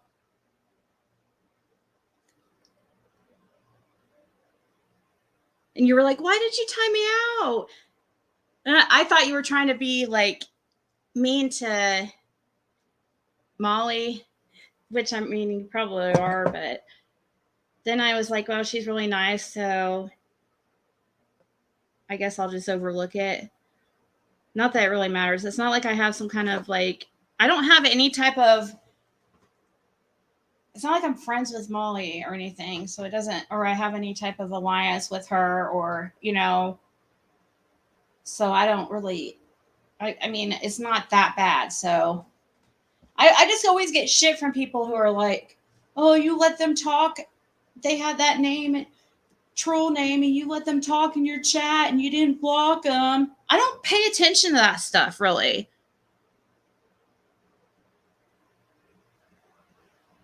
It came up as you, Roswell. It said it was you that did it. It did. It really was you. Message deleted by Roswell.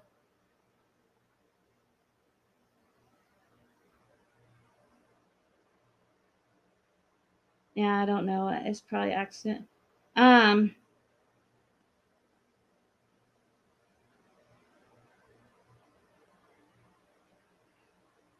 It was yeah. So it's okay though. It's fine. I know that I've done it before accidentally several times. So anyways, guys, I am gonna go. I'm gonna watch this myself, and I'm sure I'll find a couple other things to add to my PowerPoint. So just keep looking into these guys.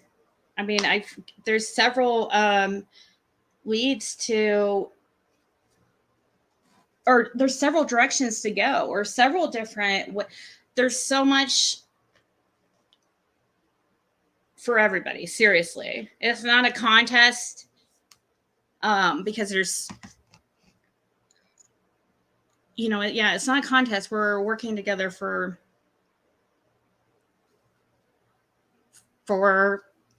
summer, and also for the other kids and also it will save some people's lives,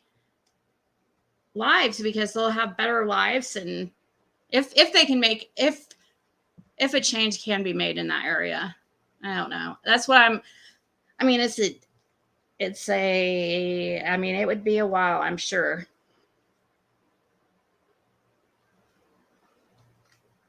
You just got it here. I'm sorry. Well, watch this live that I'm about to watch. It looks like it's really good.